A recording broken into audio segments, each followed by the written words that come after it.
Bum, bum, bum, bum, bum, bum, bum, bum, bum.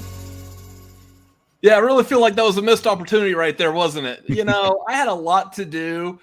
We are 15 minutes late, and I definitely apologize for that. It's all on me. But yeah, should have done that too. Oh well. Anyways, what's going on, Internet peoples? We are the Cinefanatics. My name's Robert Adams. I'm Chris Adams. I'm already doing the talking fast and getting it out of the way so we can hurry up and get to this ranking. Because breathe, man, breathe. It's okay. Anyways, I'm fine. Now. We're live now. Anyways, thank y'all for watching. Thank y'all for being here. This is the Marquee. We are ranking the MCU movies starting with 2008 to 2017, and this is a huge undertaking. We cannot not do this by ourselves. So we have got two special guests with us, starting with the gentleman below me, Mr. Garth McMurray. Garth, Magical Mind McMurray. How are you doing tonight, Garth? There it is. All right, doing real good and ready to talk about stuff I love. We also got Sean, the Wingblade. I guess that's your nickname. I don't know. That's just Wingblade. That's all that it'll work. Yeah. Just the What's Wingblade. up, guys? Just the Wingblade. That's all. You know Sean Blade. I think I got a cool enough name. I can just go by Wingblade. We'll call it. Your nickname could be Butterfly Knife because that's a Wingblade. Yeah. Hey, there you go. You're like one of those that, like, if you join the military, which they only call you by your last name, everyone else will be like, but he has a cool last name. I would get immediately shit on by all my other cadets. Yeah, I had to listen to like drill sergeants yelling at me, Adams. I'm like, this is such a dorky name. Wingblade. Like, you can't get yelled at enough being called Wingblade. Like, yeah, I did quite a bit in high school. His name's only topped by Sean Jetsword. Yeah, good Lord. Perfect. But hey, my last name's cool. It's got MCU in it. So. Hey, you do. Relevancy. It works. Anyways, again, this is the Marquee. This is a tier ranking show.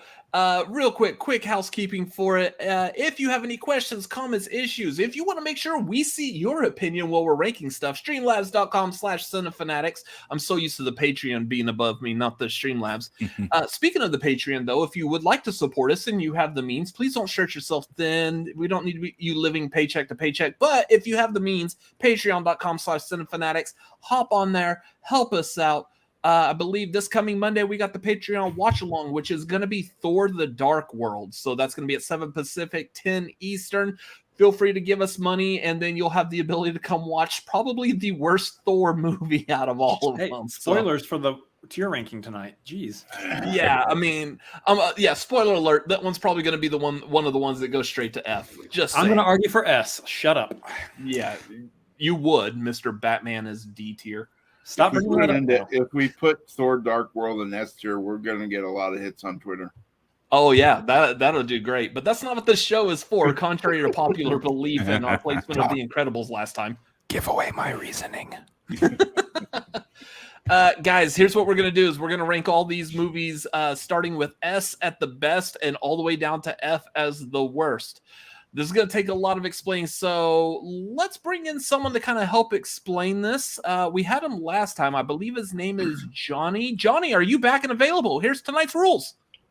Yes, you burnt waste of a placenta. I'm ready for the rules tonight. Here we go. It's a limit of 2 films for the F tier, limit of 3 films for the other tiers, S, A, and B tiers. This is what's going to be crazy. You guys are nuts for doing this, doing 3 tier list rankings this month. S, A, and B tiers are going to move on to the finals on the 30th, as well as the ones next week. You guys suck. Thanks, Johnny. Why is he insulting me, too? What's wrong He with just Johnny? said you suck. He called me a burnt waste of a placenta. Like, she's ow. Johnny needs to go back to bed. Wake up on the right side of the bed. This is the only thing he does. It's weird. Anyways, here's how this is going to work, just to make sure everyone understands this. Those of y'all that are watching live right now, if people are coming nerds, like, that's pretty harsh. If anyone's coming in and joining us right now, after we're already explaining how this works, and they're wondering like why we're not ranking Captain Marvel or Endgame, the way this is going to work, we're only ranking the movies from 2008 through 2017. There was no Disney Plus shows yet. We're not including the Netflix shows, the ABC shows, the Freeform shows, or wherever else any kind of MCU adjacent TV show is. These are only the movies. The next episode will include the Disney Plus shows. This one is just the movies. If anyone pops in and wants to know clarification, the clarification is in the description of this video. Just look down below. It explains it right there. So reading is hard. We're not trying to go 10 hours tonight, is what we're saying. We got enough we got to do as is. So that being said, we got the rules out of the way. Everyone's feeling good. We're ready to do some ranking. Let us bring out the marquee. Carl, stop messing around with Johnny and come get the marquee. Hit it.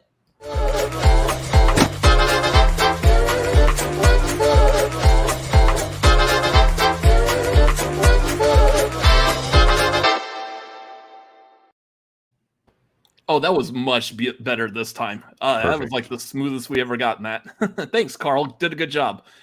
Go teach Johnny some manners. Anyways, here's the marquee board. Again, movies that we really like, gonna go in S. Movies we don't like, gonna go in F, and anywhere in between. So, in case you don't know how ranking works. Yeah. Does anyone have any questions? And no, Vernon, the Vivid Entertainment films do not count in this. Even though they were very well done and very well produced, and Kevin Feige may have had a hand in it, maybe. Sean, we're not ranking those. We don't have enough room in the S tier. We only have so many S tier slots. Yeah, I know. I mean, if we had like full permission, I would put like all these movies except Thor: The Dark World in S tier. Anyone in the chat have any questions? Anyone on the screen have any questions? Yeah. Yeah, so we're going to move on, and we're just going to go ahead and do this. We're going to start right off the bat. Waste no time. The first movie on this list we're going to start off is Iron Man. F. You asshole. Right off the bat. Am I booing the movie or am I booing him? You're booing the fact that we're starting with the first movie of the MCU.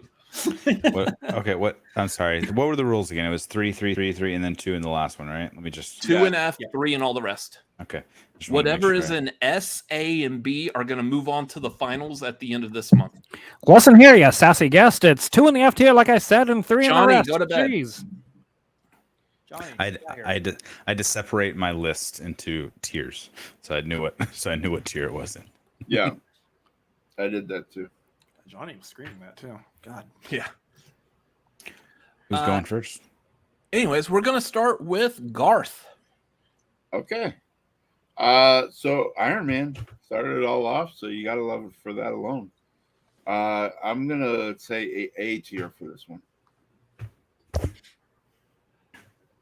Okay, so we've got 1A. Shutting that down. Wingblade. Iron Man features Peter Billingsley, and for that it gets an A. Yeah, he shaved his head to be bald. Yeah, he shaved just the top of his head. I appreciate your reasoning. I have a feeling that if you are joining us on future episodes, this may come back as well when we get to Spider-Man Far From Home. Exactly. Chris, other than your love for Peter Billingsley also, because Sean Wingblade already took that, where would you put this movie? So it's gonna go pretty dang high, because here's the thing. Again, like they said, it's the movie that started it all off. This is the movie that, you know, it's the father of all the MCU. And honestly, the special effects still hold up. Everything about it still holds up. I don't think there's a dang thing about this movie that doesn't still hold up. So for me, this is an easy S tier. It's for these years that we're doing, it's an easy S tier.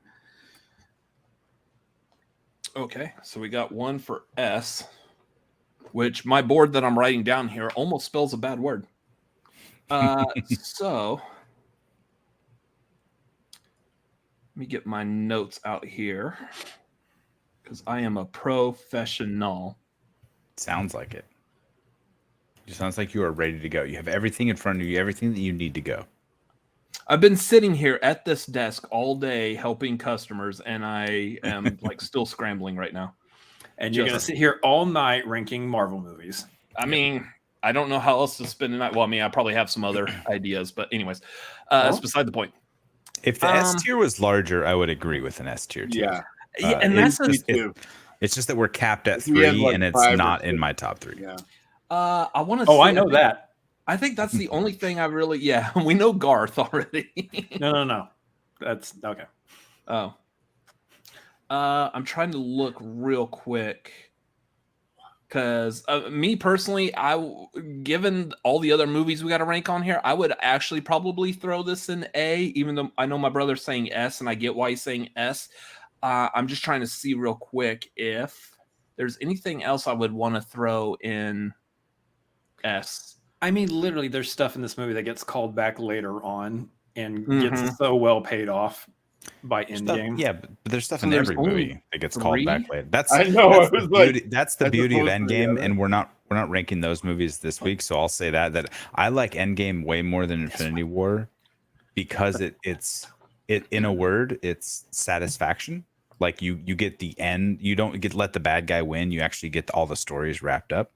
But they do such a good job at bringing in every storyline. Plus time heist, time travel, and a heist. Come on. Exactly. But the stuff in this one that gets called back specifically, though. So I will probably agree. I'm gonna stick this in A, but Hey, welcome to Chris doesn't get what he wants ever. The tier well, list ranking. here's the thing. I'm gonna put this in the highest of A spots, and I believe it will or should probably stay there. I have a couple others that I'm going to recommend for S that I'll be completely okay if it gets bumped out of the way for Iron Man because of my reasoning on them. But Yeah, me too. Here's- I've got my S tier picked, but if Iron Here's Man comes up, Here's what I'm thinking. My highest on the A can easily slip into S tier also. So if that happens, I'm fine with this. yeah. So Th- I think this that's would where be- we're gonna start it off with. This would be my second A movie, but either way, it's A. So I'm good with that. Nerd is saying, I like that you want to go quicker, but let's give a little more reasoning. Absolutely. What do you want to know? What do you want to know, nerd? Come on, Anyways, ask us questions. We'll How do you answer. feel about Robert Downey Jr.? Send it to Streamlab. We'll answer all your questions. and for me, I want to break a record and do this in a half hour. Just crank them out. Yeah, That's not crank- gonna happen. Crank in. I just ranked them all in about 4 minutes right before we came on screen. So. yeah. So next movie we're gonna move on to The Incredible Hulk. S baby, let's go. Wingblade. Where did I rank this? I ranked this personally D tier. This is a D tier movie for me. It's not bad. So my own personal rankings of all the MCU content, whether it be shows or movies, there's not a single movie that is less than like a 6 out of 10. I will never oh, there's nothing to watch on TV except for this dog water MCU movie. Guess what? I'm watching that movie. It unless there is just something that happens to rank higher, I'm not going to change the channel. I'm going to watch them all and I'm going to have an enjoyment. It's just different levels of enjoyment for me. So I like The Incredible Hulk just fine. It just doesn't stand out. It's often forgotten. Obviously, it was recast. We still get some supporting characters returning. But for the most part, the story itself doesn't really matter much because the Hulk's backstory never comes into play with any of the movies going forward. So for this, it's a fine movie. It's a D tier on my list. On my row of 17 movies, it falls in the D tier for me. Okay. Chris? Honestly, my opinion is kind of the same on pretty much all the Marvel movies. If it gets in F tier, it's just because there's other Marvel movies that I like more. Not because I don't like this movie. It's just because I like other movies more. The Incredible Hulk is a very fine movie. Pretty much every reasoning that Sean gave. I understand why it's forgotten as well. Also, partly due to the fact that the MCU, Marvel Studios can't produce another individual Hulk movie, so we feel kind of like this one's kind of left out to hanging out to dry somewhere by itself because it's the only one that isn't part of like a franchise at this point on its own. Until That being She-Hulk said, comes out. until She-Hulk comes out. That being said, it's again still a great movie. I absolutely will go back and watch it. I'm not skipping this movie when I do a MCU watch through. So Unless, of course, you're like us doing it for our Patreon and you can't because it's not streaming anywhere. Because I was gonna say, because you can't find it streaming. Yeah, I tried recently. I started before a recent study, gearing up to do studyings and stuff. I started going through the MCU, and I was like, I just can't find it anywhere. I don't have it physically, and I was like, all right, I guess I'm skipping it and getting back on Disney Plus. Universal still has distribution rights to it, so that's why it's not on Disney Plus. Yeah, basically. Yeah. Correct. So, Chris, where are you putting it? I am putting this one. I agree with Sean. It's going into the D tier for me. D. I actually like. Here's the thing. My opinion of this is a little bit higher, mainly because I'm not a huge Hulk fan, and I know that's a weird sentence. The Hulk standalone movies just like few and far between. Like I really wasn't that much into the TV show or the Hulk TV movies. I believe the made for TV movies. I haven't been like huge fans of them. The 2003 Eric Bana was just terrible. Just why can't we rank it? Because it would get less than F. This movie though was actually pretty watchable. Like this one I actually enjoyed, even though again, still not like I'm not a huge fan of just a Hulk standalone. I do like him more as a side character. I would probably venture in putting this up to like the bottom of C, but I'm okay if it winds up in D. Whoa, you're crazy. Yeah, watch out. Here come the opinions. This is where the chaos begins. So your reasoning was, I've never really liked the Hulk, so let me put it right in the middle. Well, my reason is I don't like the Hulk standalone movies, and this one is actually like if this was on Disney Plus, I would have rewatched this multiple times by now. Gotcha. Okay. Like I do some of the other MCU movies. I just rewatched Black Widow last night just for funsies. I would have done that again with this because it is an enjoyable solo Hulk movie. Gotcha. So I'm just giving a little bit of credit because I liked it. Nerd is right. The best Hulk movie was Ragnarok. Yeah. Unfortunately, because like Jeremy's saying, this is covering up Garth. Sorry, Garth. That he hopes they do a Planet Hulk, but they did the entire like Planet Hulk storyline in Ragnarok, so they're not going to do a solo Planet Hulk movie, unfortunately. But I would have liked it with like the Silver Surfer in it also. Savage Surfer, I believe is his name. Anyways, Garth. Yeah, I agree with Sean and Chris. I think it's D tier. It's an improvement over Ang Lee's Hulk, which went too wild with the crazy editing styles. But this one does look dated sometimes with the CGI, but overall it's good. And I'm glad that Tim Roth's Abomination will be coming back in the MCU more. Tim Roth needs to be in everything.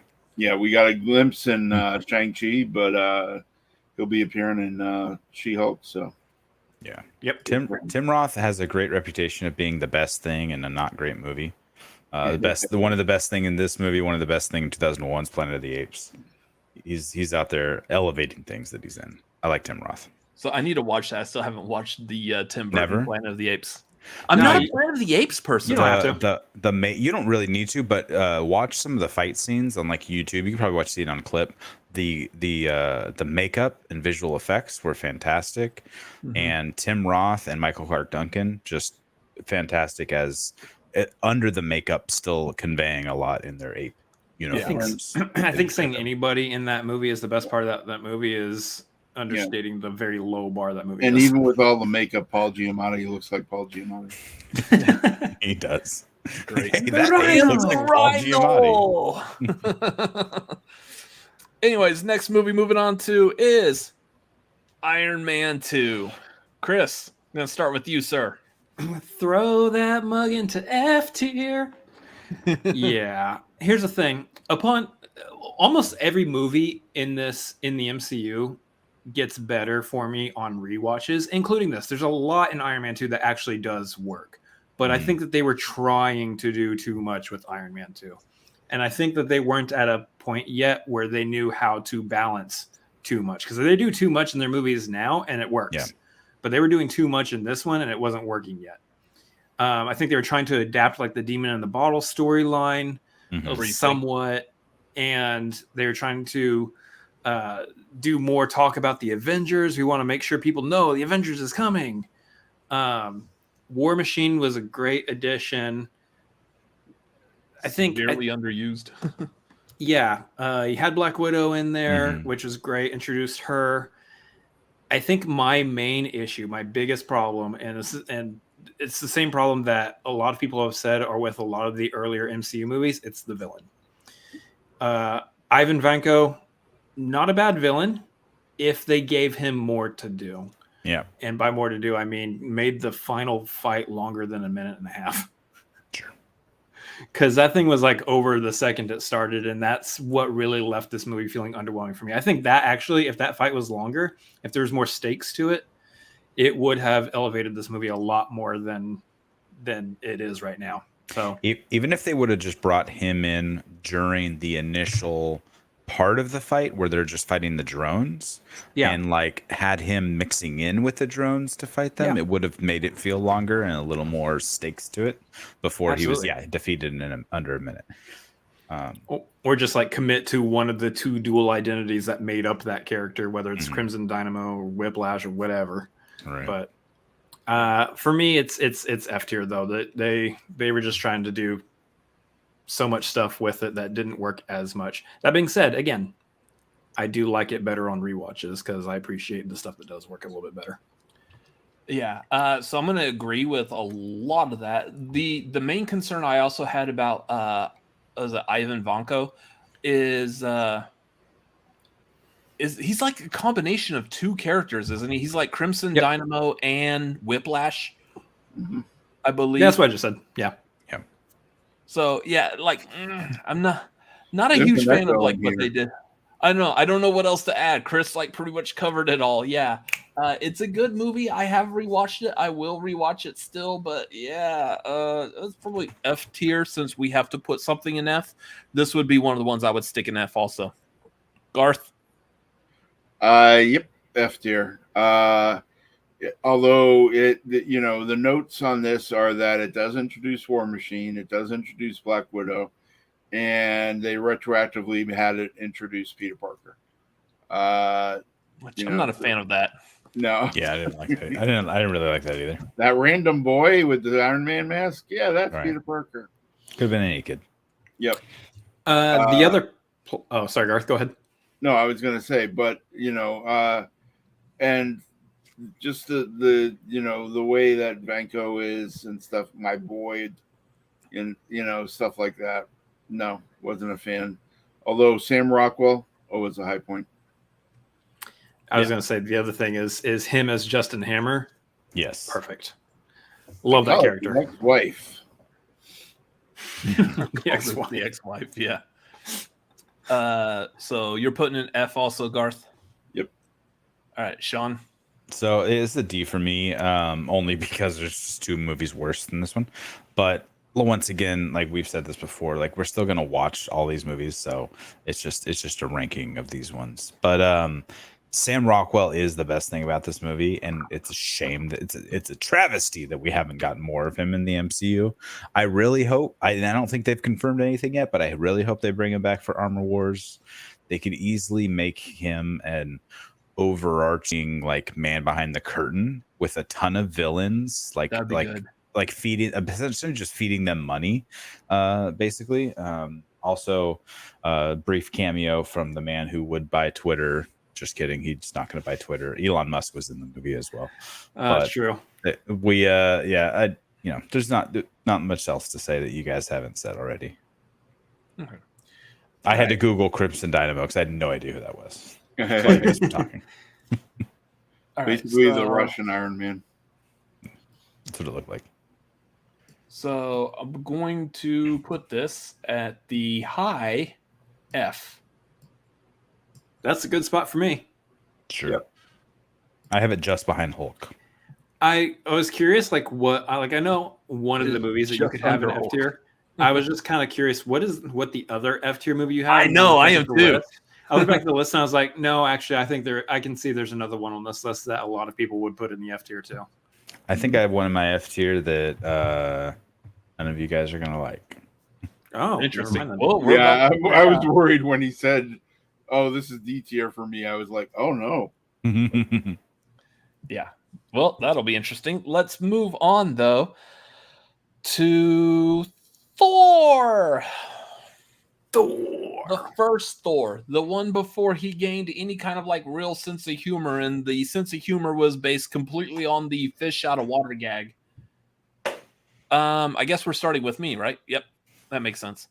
I actually really like this. I don't like that most of this movie takes place like in like middle of nowhere, like New Mexico. Yeah. I feel like that's kind of a very boring. It's the land of setting. enchantment. Bite your tongue. Whatever. It's not enchanting anything. Like I get that for the hammer, it's enchanted. Woohoo, makes sense. But it just that setting is so boring, and I feel like it's one of those that kind of like brings the movie down with it. Otherwise, I think for it not really telling an origin story, we are like in the middle or whatever of Thor's life, but it's the origin of him understanding Earth or Midgard or whatever. I thought that was great. What Loki did in that movie, Loki was perfect. The casting of Thor and Loki are phenomenal. Tom Hiddleston came out of nowhere and just I still will attest that I think Loki is probably one of the top, if not the best villain of the entire MCU. But yeah, I don't know if this one's gonna rank that high for me. I probably would put this just because I do really like Thor. I would probably put this in B. Garth. Yeah, no, I love Thor. I was into Vikings as a kid, and was into the comics and stuff. So it was nice to see it. I especially, I've always loved the Warriors 3 and Sif. So nice seeing them on the big screen.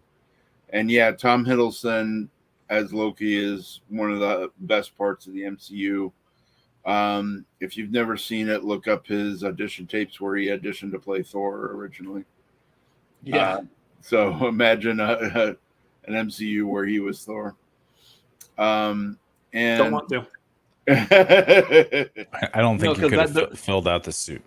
Yeah. That would deprive me of an MCU with Tom Hiddleston as Loki. Yeah. Or it would just be a really weird MCU if he's playing both. They're twins. Yeah. Twinsies. But we do have to break it up 3 each tier, 2 to F. So this is going to rank lower than people might expect from me. I'm actually going to say D tier. Cool. For Thor. You said what tier? D. D? No, D, like above Dog. F. Yeah. Yeah. D for dog. Okay. Wingblade. I'm a Thor guy. Thor's my favorite MCU hero. He's not This my is your favorite other F tier. hero. Okay. This is in the F tier. No. I agree with what Nerd said too. This is a C- for me. This is my third movie in the C tier. Just because honestly it's boring. And I'm not super into the filmmaking style of this. Brana doesn't do it for me. It's the Dutch angles, it's the way honestly like Thor loses his hammer and then he doesn't do anything until the end when he dies and has to get brought back by the Odin Force.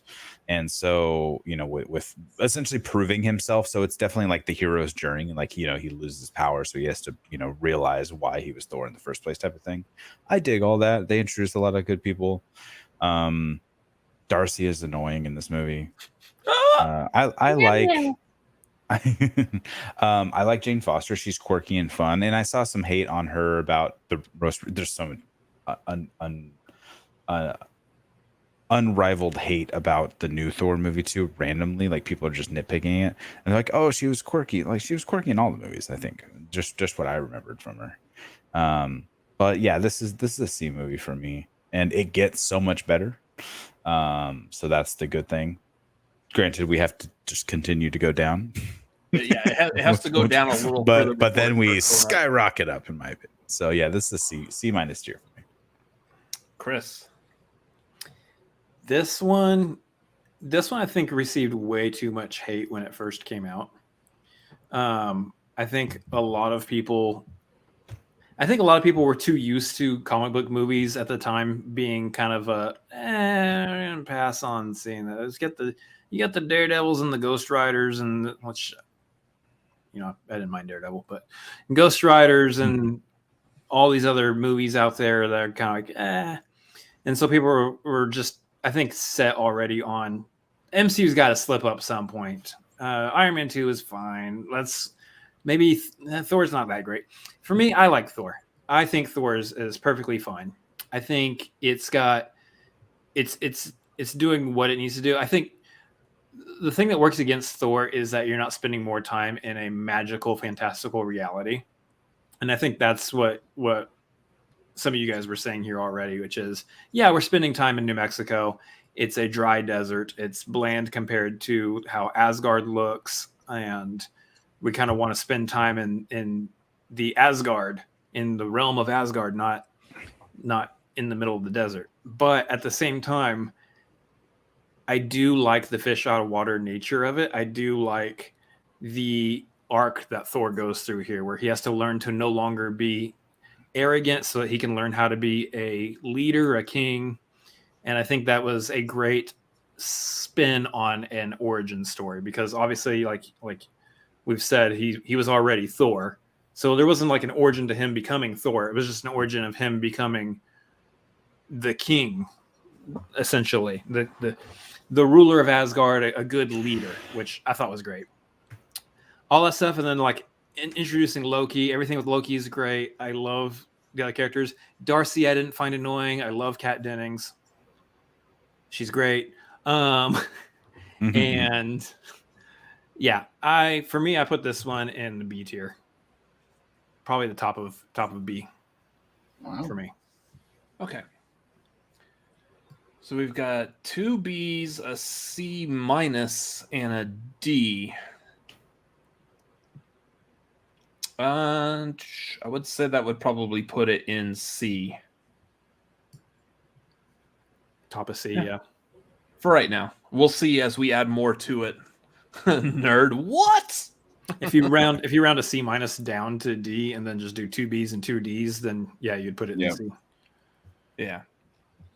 So yeah, we'll put it in C. We'll see how that stands as we do other movies. So next one. Let's see. I went with Thor. Well, this is just perfect timing right here. Because I don't know anyone else to start off with to talk about this movie any better than we're starting with Garth, and he's talking about Captain America: The First Avenger. All right. Well, hit the music. I'm a huge Captain America fan, as everybody knows. Got tattoos and everything, and this really disappointed me. I'm going F tier. No. Wow. Look what I just Garth is like the definition of subverting expectations right there. Ow, the whiplash. Ow. Yeah. Garth, I'm gonna need your insurance information. Garth, here. It's me and you, buddy. Yep. Yeah. Awesome. And yeah, for me, we got 3 S tier, and so for me personally, this is S tier. Showing his origin and everything, and the special effects they used doing the skinnier Steve Rogers was really well done. Yeah, you really bought that was Chris Evans as a skinny guy, and the whole scene where he dives on the hand grenade and shows that he's the one with heart. He's the one who will sacrifice himself, and that's what gets them to go, okay, he's the guy. It's just a very well made movie. Shows the origins of him with Bucky and Bucky, falling off the train and like presumed dead and all that. So yeah, great movie. Can't say enough about it. Sean. Me. This falls into a high B tier for me. And and that is the lowest ranked of any of the Captain America movies. I really like the first Avenger, especially on rewatch too, and it because he goes back to the writers. Marcus McFeely did such a good job at the subsequent films to like tie back into the origin, so they do a great job at bringing it back in. And they carried that all through like Infinity War and Endgame as well. So every time you rewatch it, I think this movie elevates more and more. It crawls up the list. But there's just others that do like more. There's nothing bad to say about this, but I really wish the makeup process was better so we could have got more Hugo Weaving in subsequent films. They brought in Ross Marquand, which he was great. He did a great voice in Infinity War and Endgame. But you know, it would have been great to see Hugo just because he's such an ominous presence in every movie he's in. So I definitely wanted more of him.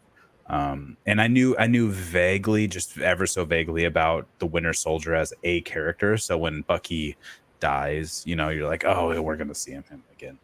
I didn't know anything about his backstory necessarily, but it was good. And yeah, what Nerd just said, you get Tucci. This one has Stanley Tucci in it. It's S tier, S plus tier. Stanley Tucci's in.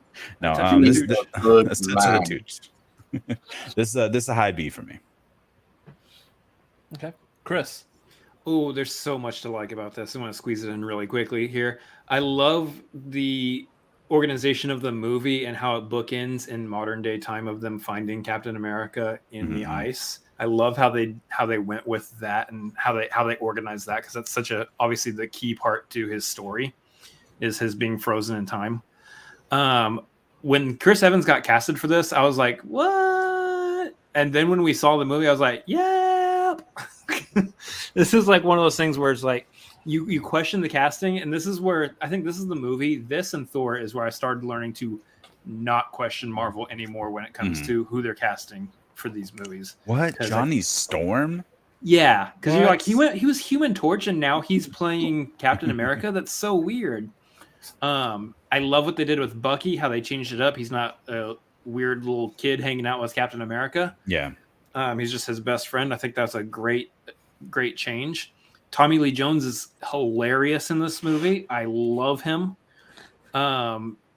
Hugo Weaving's Red Skull.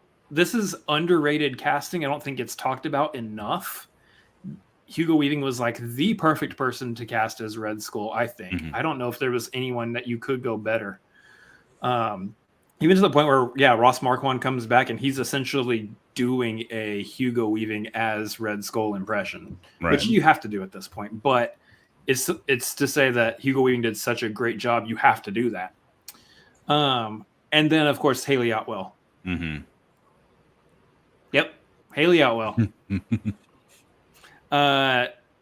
She's one of the characters that has like stood the test of time that isn't like a main superhero. Like she's not like one of the Avengers or one of our main heroes, but she's a character that has like come back repeatedly in different forms. Even the Agent Carter, the TV series, Captain Carter. Couldn't remember her last name with Captain. Weird. She's just iconic as this character in so many different ways. I think Haley Atwell in general is just iconic, but that's my opinion. But I think there's just everything to love about this movie. That being said, there are other movies on this list that I like more than this movie, even though I think they pretty much nailed it with this movie. This is at the bottom of A tier for me. Okay. Yeah, I like this movie. The fact that the only thing I probably would have appreciated this movie a little bit more is if we were a little more deeper into the MCU and then all of a sudden they spring on this period piece on us. I like it for a period piece, but I think I would have liked it more had we already had like we're like this is the fifth film. This is the fifth movie, yeah. Yeah. Like if we had stayed on the course of movies that take place in current day and we're used to it, and then all of a sudden we're jumping ahead to a period piece that takes place back in World War II, that would have been phenomenal. I mean, they easily could have swapped Thor, because I don't think much of anything that happens in Thor leads into Avengers. So that they could have swapped the two just to give it at least one more movie. Except for like the ending of the of Loki getting the Tesseract. I guess so. Yeah. That could have been. I mean, that could have been some intrigue. Been like how does it happen though? How does it? How does Cap lose the Tesseract and it winds up in Loki's hands the whole time? That could have been intriguing for the movie though. I love the period piece nature of First Avenger. The casting's perfect. Y'all have already said it. There's nothing really lacking in this movie. I would also have probably put this in S tier, with the exception of the other movies that are still on this list, and some of those that I know will go into S tier. Also, that being said, I would still give a little bit of leeway to Iron Man being above it. So I would probably put this in A under Iron Man. Which we got an S, we got a B, and then we've got a couple of A's. That actually probably looks like where it's going to go. So everyone agree with that, with the exception of Garth, because I know Garth for the S. Give me that. No, S. I knew this is one that a lot of people don't have as high opinion of as I do. So solid A for America. I mean, that seems like that's where you should put it anyway. So seems about right. Yeah, I knew it was going to wind up in A tier. Yeah. All right, next one. Marvel's The Avengers. Spoiler alert. Look, stop spoiling it, Sean. I mean, again, those of y'all watching, it was spoiled 10 years ago when it released. Those of y'all watching, y'all have like anything you want to like really chime in on, harass us about? Streamlabs.com/Cinephilax would be fantastic. Typically, it would be Garth that would be giving us crap during this, but he's actually on screen with us. So, yeah. Yep. I need someone to fill that Garth void, and that was a weird sentence I just said. Anyways, moving on. We got the Avengers. Never say Garth void again. We got the Avengers. Sean, we are starting with you, sir. With me? This is... Don't do it. I mean, this is the better of the two Avengers movies on the list. This is a B movie for me. Not a B movie in a B movie sense. This falls in the B tier for me. This was right behind Captain America, the first Avenger for me. It's been, there's a lot of behind the scenes stuff that's hard to ignore. With the creators involved, but also like it was just all team up and not a lot of character stuff. It was more like just them like just kind of going to town like, hey, let's complete the mission. It's still fun. It's still fun to see the spectacle of the team up movie to create team up movies type of thing, at least for this modern era of superheroes. So all that is fun. But overall, there's just more that I like more. There's more movies that I like more than this one that I go back to more often. But at least we got Mark Ruffalo as the Hulk. And so that was fun seeing him brought in. And it was definitely fun at the time, but it just doesn't rank up to the ones above it for me in S and A. Okay. Well, everyone is entitled to their opinion. Chris, please prove to me and the rest of the world why you're my favorite brother. Yeah, so the weird thing about this team up is that it just doesn't work. Stick it in F tier. Stupid ass. I like where your head's at. You know where that was going. You set me up for that. Yeah. Here's the thing. I'll start off by saying this is the top of the S tier for me for this, just because of what this movie means, what it means to the entire MCU, and what they were able to accomplish at the time, being such a big deal over the course of how many years? 2008, 2012, 4 years. Just being able to pull this off with like different franchises coming together at the time, it was an impressive feat. Obviously, now we had Infinity War and Endgame, which kind of way tops this, but for what this movie means and what it stands for, it gets that S tier treatment. I will say there is to the other side, to the other opinion, this movie is very Joss Whedon. I'm not even touching on how the bad stuff with Joss Whedon. I'm talking about like his writing style. This movie is very Joss Whedon in terms of his writing style. And the dialogue it does get a little corny at times. It does. But people are so petty and tiny. That's not even like the corniest line. The whole Galaga thing I thought was a funny joke, but it just felt out of place for me. I love the Galaga one. It was so weird. Like, why is the random SHIELD agent playing Galaga on this highly militarized carrier? Weird. During a crisis. During a crisis, yeah. That being said, there's just so much good about it. Like, this is a comic book movie. If I think of comic book movie, this movie is one of the tops of comic book movies.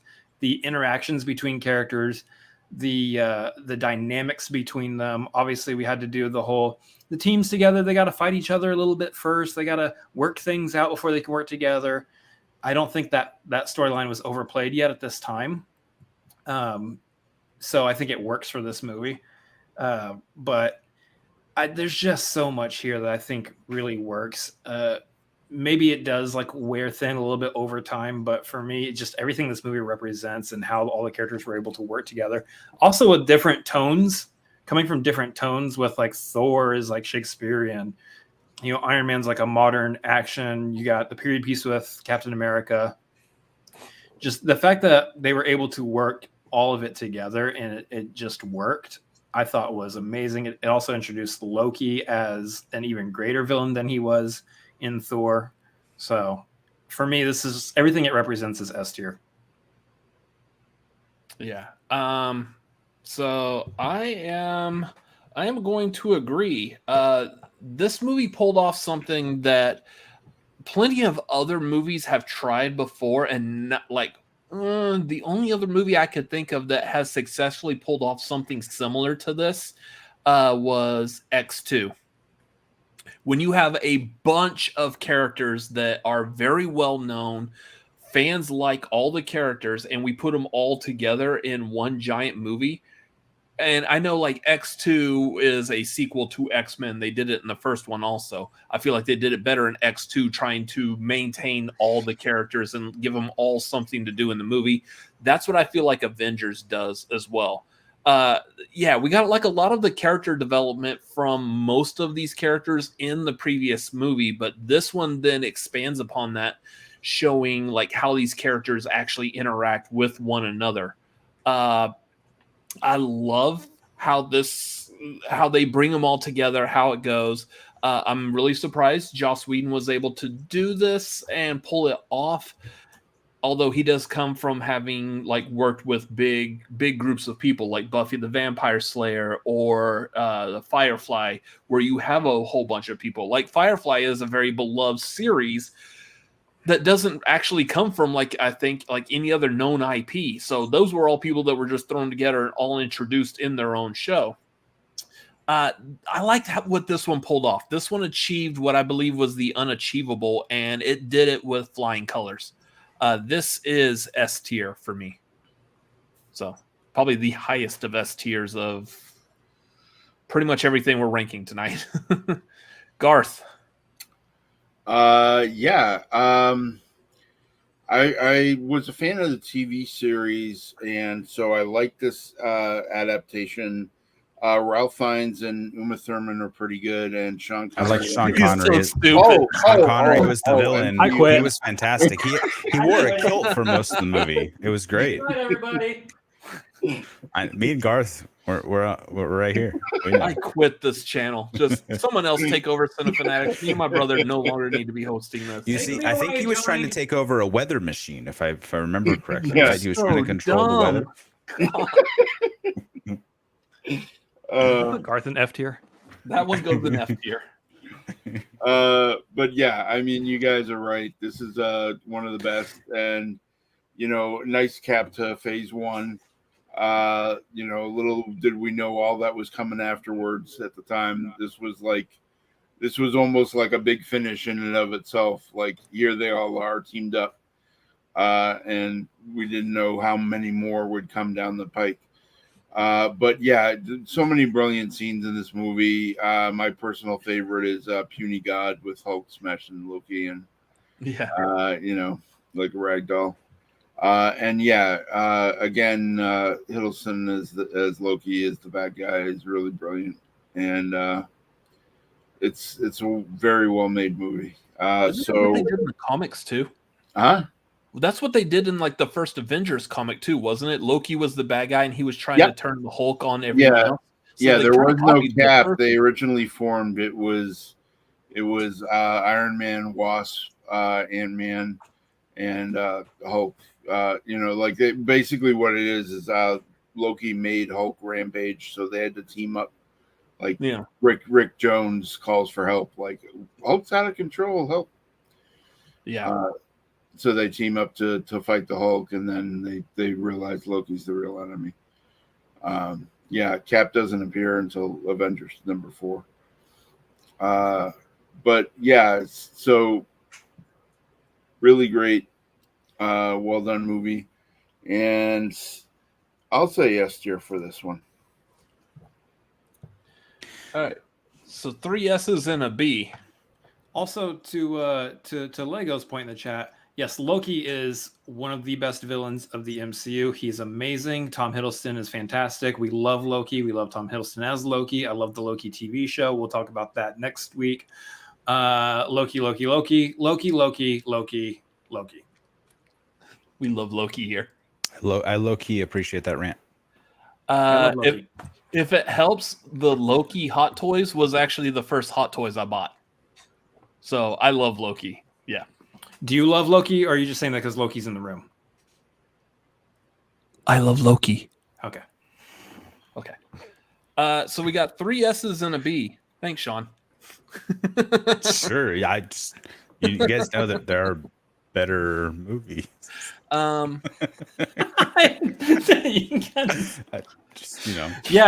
we're gonna talk about them next week. Throw that out best there. way to defend that. There's at least 3 better movies. There's definitely 6 in my opinion. But, so I mean, with the B, that would bring it down. I don't know if I would bring it down to like the top of A. 3 S's and a B. Yeah, I would think at the very least that would put it at the bottom of S. Yeah, that's what it sounds like. Actually, I wrote it as bus. What we got to start doing is putting a numerical value to these, and then just do the math. That's what I was doing before, and then that doesn't seem to really calculate out right. So,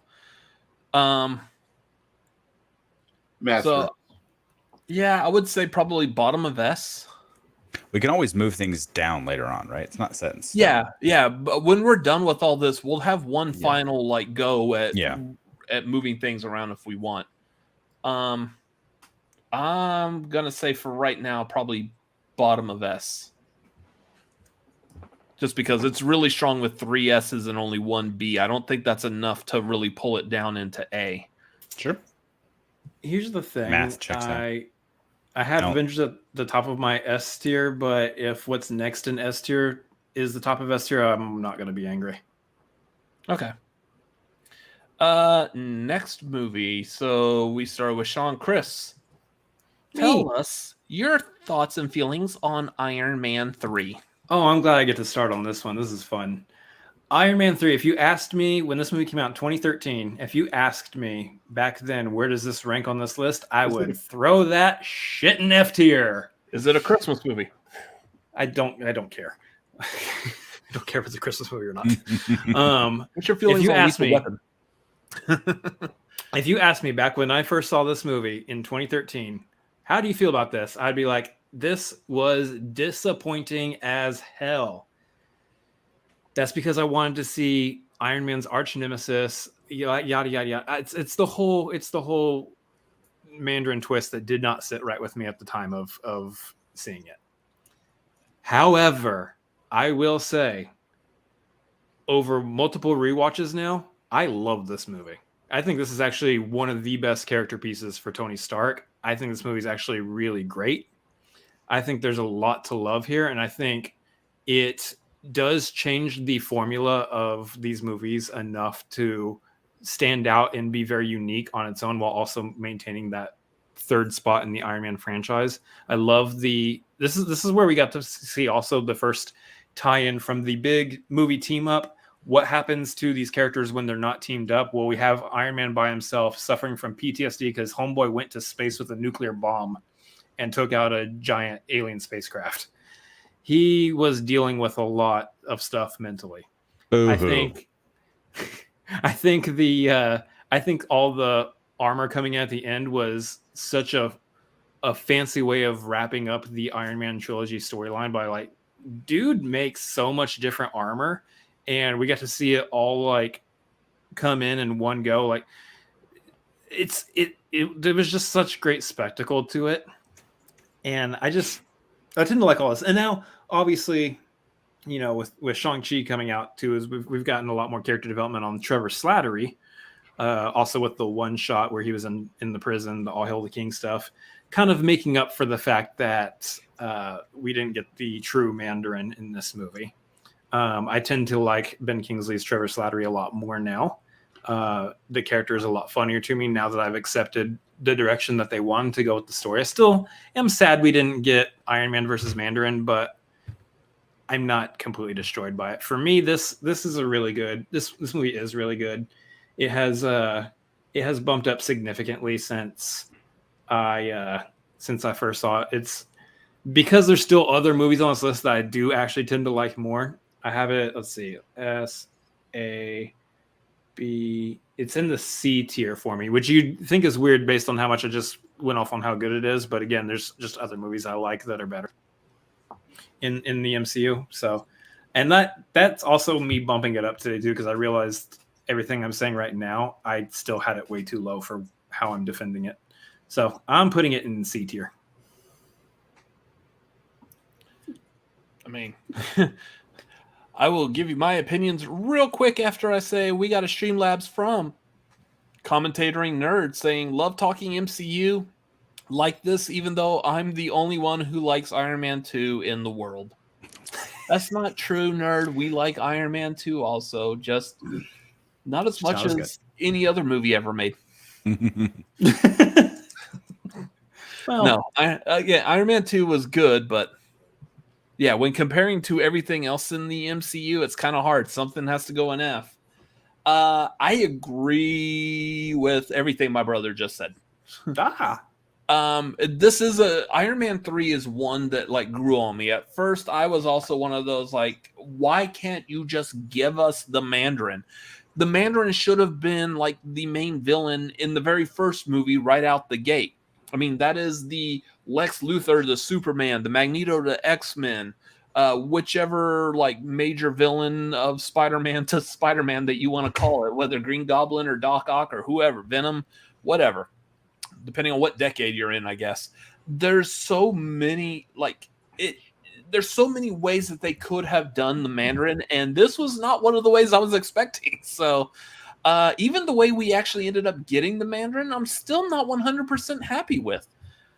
But that's a discussion for next Saturday. Shameless plug. I agree. This is C. It's a very enjoyable movie. I will rewatch it again and again and again, like I do all the MCU movies. But it's C. There is better. I will also say the Aldrich Killian stuff does bring it down. Not a great villain, but that's the big negative for me. Although Guy Pearce does do well with what he's given. I'm not a huge fan of like a lot of Guy Pearce's stuff. Just a lot of his characters are just so bland. Memento. Except for Memento. Memento was really good. That's probably my favorite Guy Pearce. Priscilla, Queen of the Desert. The which one? Priscilla, Queen of the Desert. Isn't he in that? Right. I haven't seen that. Was he? Results. Only because we have a friend who's in that movie. I love the scene in Results that our friend is in. There you go. Waitress at the end when Guy Pearce. Well, no, I hate Guy Pearce in that also because he's given our friend shit about like separating the yolks from the eggs. Just, anyways, that's beside the point. I'm not ranking Iron Man 3. Yeah, Iron Man 3, C tier. Garth, you go. All right. Yeah, I'm a huge fan of a lot of Shane Black's movies. I like his writing style, throwing in humor and stuff. Always throws in Christmas. He's got a lot of my famous Christmas movies, by my definition, not other people's. Separate tier list, Garth. Yep. That actually would be a fun one, actually, come to think of it.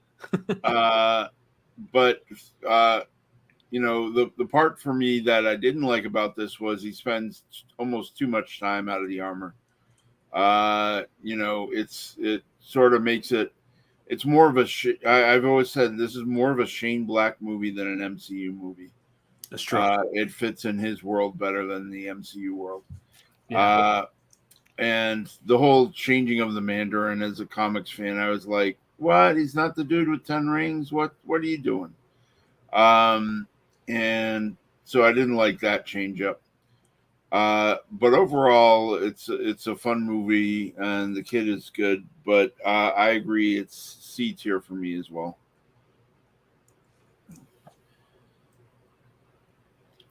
All right, Sean, tell us why you think this movie is S tier. Listen, I told you there were better movies than the Avengers. This is not one of those movies. Thank God. I was like, but I agree with a lot of what you guys said. This is a fine Shane Black film. If you like Shane Black films. I've never seen Kiss Kiss Bang Bang, so I can't really compare it to that movie. The Nice Guys is good. I don't think I'm just a fan of his writing style, and I can't put pen to paper on a bunch of other things that he's done or directed. Short of The Predator, which was terrible. All the Lethal Weapon movies. Okay, I like Lethal Weapon movies. Are fine then. Those are Donner directed, right? Didn't he direct Lethal Weapon? Yes. So he kind of set the tone for those more. And he in my opinion, more than a ghostwriter on Predator, which he stars in. Yeah, right. Which and then he did The Predator, which is terrible. Well, the reason that failed is because he said it at Shane Halloween, not Christmas. So that's the reason. They needed a reason for Jacob Tremblay to put the mask on for some reason. But anyway, back to this movie. The Mandarin stuff, Killian stuff. Ty Simpkins was fun, but it's like, why are you hanging out with some kid in the middle of Tennessee? Like, that doesn't make any sense. This movie's an F tier for me. F. I would never look forward to putting this movie on. We can keep equating it like we have before. The movie's fine. I'll watch it, but I'm not gonna choose it if there are other options. ooh. Yeah. Okay, so we got 3 in C and 1 in F. So we kind of have like the reverse of what we just did with Avengers. So I mean, with the same logic, I would say this needs to go at the end of C. I will say I like the score though. Brian Tyler did a good job with the score, which just reminded me of The Incredibles, which is the best Pixar movie because you guys are fucking crazy, which is what Giacchino did, but only because it reminded me. All right, it's been fun having Sean on here. So Garth, you're gonna do double duty now.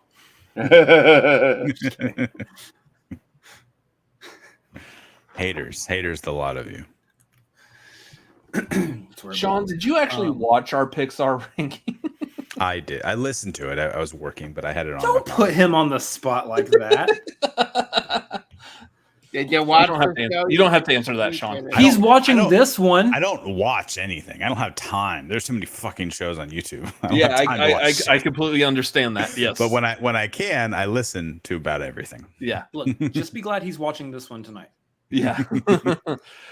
All right. So we started to watch the Koi Jandro videos at 2 times speed. So I can't understand what he's saying. We started the last. Yeah. Jeez. We started the last one with Chris. So this next one goes to me. Oh boy. Which I like this. Oh dear. Because this is going to be quick and easy and such a time saver. Although last time I said that, it wasn't much of a time saver. Hopefully it is this time because I feel like we all agree. You're wasting too much time. Fuck this movie. F tier the hell out of this. I don't need to give a reason why this movie's just please, by the way, hop on our patreon.com/cinefanatics. If you're at the $5 tier, you can watch this fuck Yeah. this movie with us on Monday night. It's gonna be fun. Yeah, I kind of want a refund. I need you guys to pay us to watch this with you. We're gonna do the watch along on this, and we're not charging you this month. I don't know. I can't say that. I don't know exactly how Patreon What are you works. doing? Yeah. What are you doing? I don't know, but I'm putting this in F, and that's where I think it belongs. Who agrees with me, Garth? Listen. Garth? Before you all share your opinions, let me tell you why Alan Taylor, director of Terminator Genesis, Oh God! saved the not starting MCU. Saved the MCU. I want to hear this. Keep going. That was the end of my argument. No. You're in it now. You're in it now. He didn't put Jai Courtney in this. That continue. Just continue. That's crazy. Yeah, This movie has a severe lack of Captain Boomerang. Yes, exactly. Garth. All right. That's Well, I smart. have a little anecdote. I was almost in this movie. Oh, When Patty Jenkins was the original director, Mm. and then her and Natalie had wanted more with Jane and argued with the studio over the script, and Patty left. So we wound up with this. Mm. I could have been an Asgardian, damn it. Aw. Yeah. Oh, then F tier. That's like I could have been a contender. I could have been an Asgardian. Yeah, it was like we were talking. It's like you got to fly over to London, England, but you'll be in the crowd scenes with Walt Simonson and others. But no, F tier. Yeah. Sean, why is its placement where it's at right now a good place for it? Because that's exactly where it is on my list. So I agree with exactly where it's sitting. Oh, that's cool. It's an F tier. It's like I said, it's watchable. It's fine. The good thing about all the MCU properties, to be honest, up until this point, when, like I said, we might see a little more from like things like Hulk or possibly Iron Man 2's hammer might get redeemed a bit. Thor the Dark World has gotten redeemed a little bit from some of the TV shows and subsequent movies where they've made the events of this movie way more important. Mm-hmm. And for that, great. It's made it it rewatchable instead of just being the one you skip, but it's still the bottom of this current list. Real quick, and this really isn't like a spoiler of any sort. Those of y'all that have seen Thor: Love and Thunder, there's a part in that where Jane is explaining the Einstein-Rosen bridge by shoving the pen through the paper. We've seen that before. Wasn't that in this movie? This one or the first one? Oh, I think it was actually this one. I want to say it was when Skarsgård was in the college in this movie. I want to say it was the scene in this film. Well, it's not a college. He was in the police, in the mental ward at the police. Oh yeah. He was Stanley. I'm mixing up the scenes. And he's doing the whole presentation with shoes and stuff. And Yeah. Stanley's like, "Can I get my shoe back?" Can I get my shoe back? Yeah. That's so good. I think It's you're like right. poetry. You're It right. rhymes. I'm mixing up Yeah. the scenes. Yeah. And he's using like pencils and pens to like. Yeah, I could have sworn I saw that somewhere else because in Love and Thunder, when she was going to do that, I was like, she's going to stab it through the paper and say that's like, yeah. Anyways, beside the point. But that's Yes. to be fair, that's done in a lot of movies that aren't even MCU. Like Interstellar. Yeah. Yeah. Yep. Which wasn't Matt Damon in Interstellar? Or they Matt fold the Damon. paper. It's like, so when you transwarp, you like fold. Matt Damon's in a lot of things. Yep. So is Matt Damon in the MCU, or is he? I like to think Matt Damon's an Asgardian. Yes. Yeah. I'd like to think. He's Matt Damon, but Matt Damon is an Asgardian. He's still Yes. Matt Yeah, Damon. him and Yeah, Liam he's- Hemsworth are residents of Asgard. So. Luke Sam Hemsworth. Neill, they're all actually playing themselves. They're Yeah. just actors in Asgard. Yeah. Yeah, it's Luke Hemsworth. It's I Oh, think it's the Luke- older yeah, brother. yeah. Okay. Yeah. My bad. So real quick, again, MCU. This might be the bottom of everybody's list. Typically, it's still watchable. I still enjoy it for what it's worth. 'Cause we're gonna I think watch we it on need to. Monday. We're gonna watch it on Monday. I think there is still a lot to like in Thor: The Dark World. I think Malekith is an ass of a villain, just the worst. They give him nothing. They give him no plot, no story. He's just, hey, I want to do the thing to save Dark Elves. But I love Christopher Eccleston. Christopher Eccleston is good. Complete waste of him because he's fantastic, and they just did not do him justice as an actor. But again, there is like an asshole. There is a lot in this movie that works. I love the gag where Loki turns into Captain America for a brief bit. I thought that was a hilarious moment because nobody was expecting Chris Evans to pop up in this movie. Now we look back on that and think it's ridiculous because any of these guys could pop up anywhere at any time. But all that being said, of this list, and pretty much generally speaking of the MCU in total, this is pretty bottom of the barrel in terms of like its plot and everything. I do like though the Endgame kind of was like, hey, guess what? You have to accept this movie. Deal with it. I think that's fantastic. Yeah, and I still want to see all the scenes of Captain America returning everything, and so he's got to inject Jane with the right. I'll take at least a comic of that happening. That could have been funny with an explanation from a certain character in the latest movie. Yeah, nerd, totally. I totally meant to do a Doctor Who reference there. So I was like, I'm not sure he did that on purpose, nerd. I've seen Doctor Who. No, you haven't. Shut up. There's like 70 years of shows to jump and into. I've seen them all. I've even seen the episodes where they had to restore them because they were lost. Oh. Well, Garth, that's because you're 342. You have the ability to watch all of them. I do like the fact that we just mentioned that Chris Evans had a cameo in Thor: The Dark World, and Garth didn't immediately go, "Oh, yeah, S tier." Boston. Anyway, so Thor: The Dark World is going to sit its little happy ass exactly where it's at right now, and it's going to stay there. Oh, wait, we're only doing 2 and a half. Will be changing. Yeah, that's one that's not moving. It's funny because I forgot for a second that we were doing only 2 and F. I was like, you might as well just move it over to the right one more spot, but it's only 2 and F. And I'm almost certain that the 2 of them down there are probably going to be the ones that will stay down there. So I don't. They're locked in. Yeah, pretty much. Unless Sean's got a really good argument for why Iron Man 2 needs to bump back up and Iron Man 3 needs to drop back down, but I don't think that's going to happen. Anyways, Garth, we're going to go. Oh my God. Iron Man 2 at Sam Rockwell. God damn it. How the hell did we? I did not. It's the timing. Yep. I had no idea. Garth, I don't want you to ever tell us that we don't give you anything ever. If you end up getting Civil War also, I'm going to lose my shit. Just like literally. Garth, tell us about Captain America the Winter Soldier. I wonder how I stand on this. Can I just go ahead and just put it in S tier and we just move on? Can we make this a quick? Can we all just make a visual look at Chris Evans and how his hips are just cocked to one side? Like, when he was walking, he was just like swaying America's ass out there. Like, watch. Oh yeah. Sorry, I'll shut it off. Hey, don't get our stream shut down now. Is Kevin Smets arriving?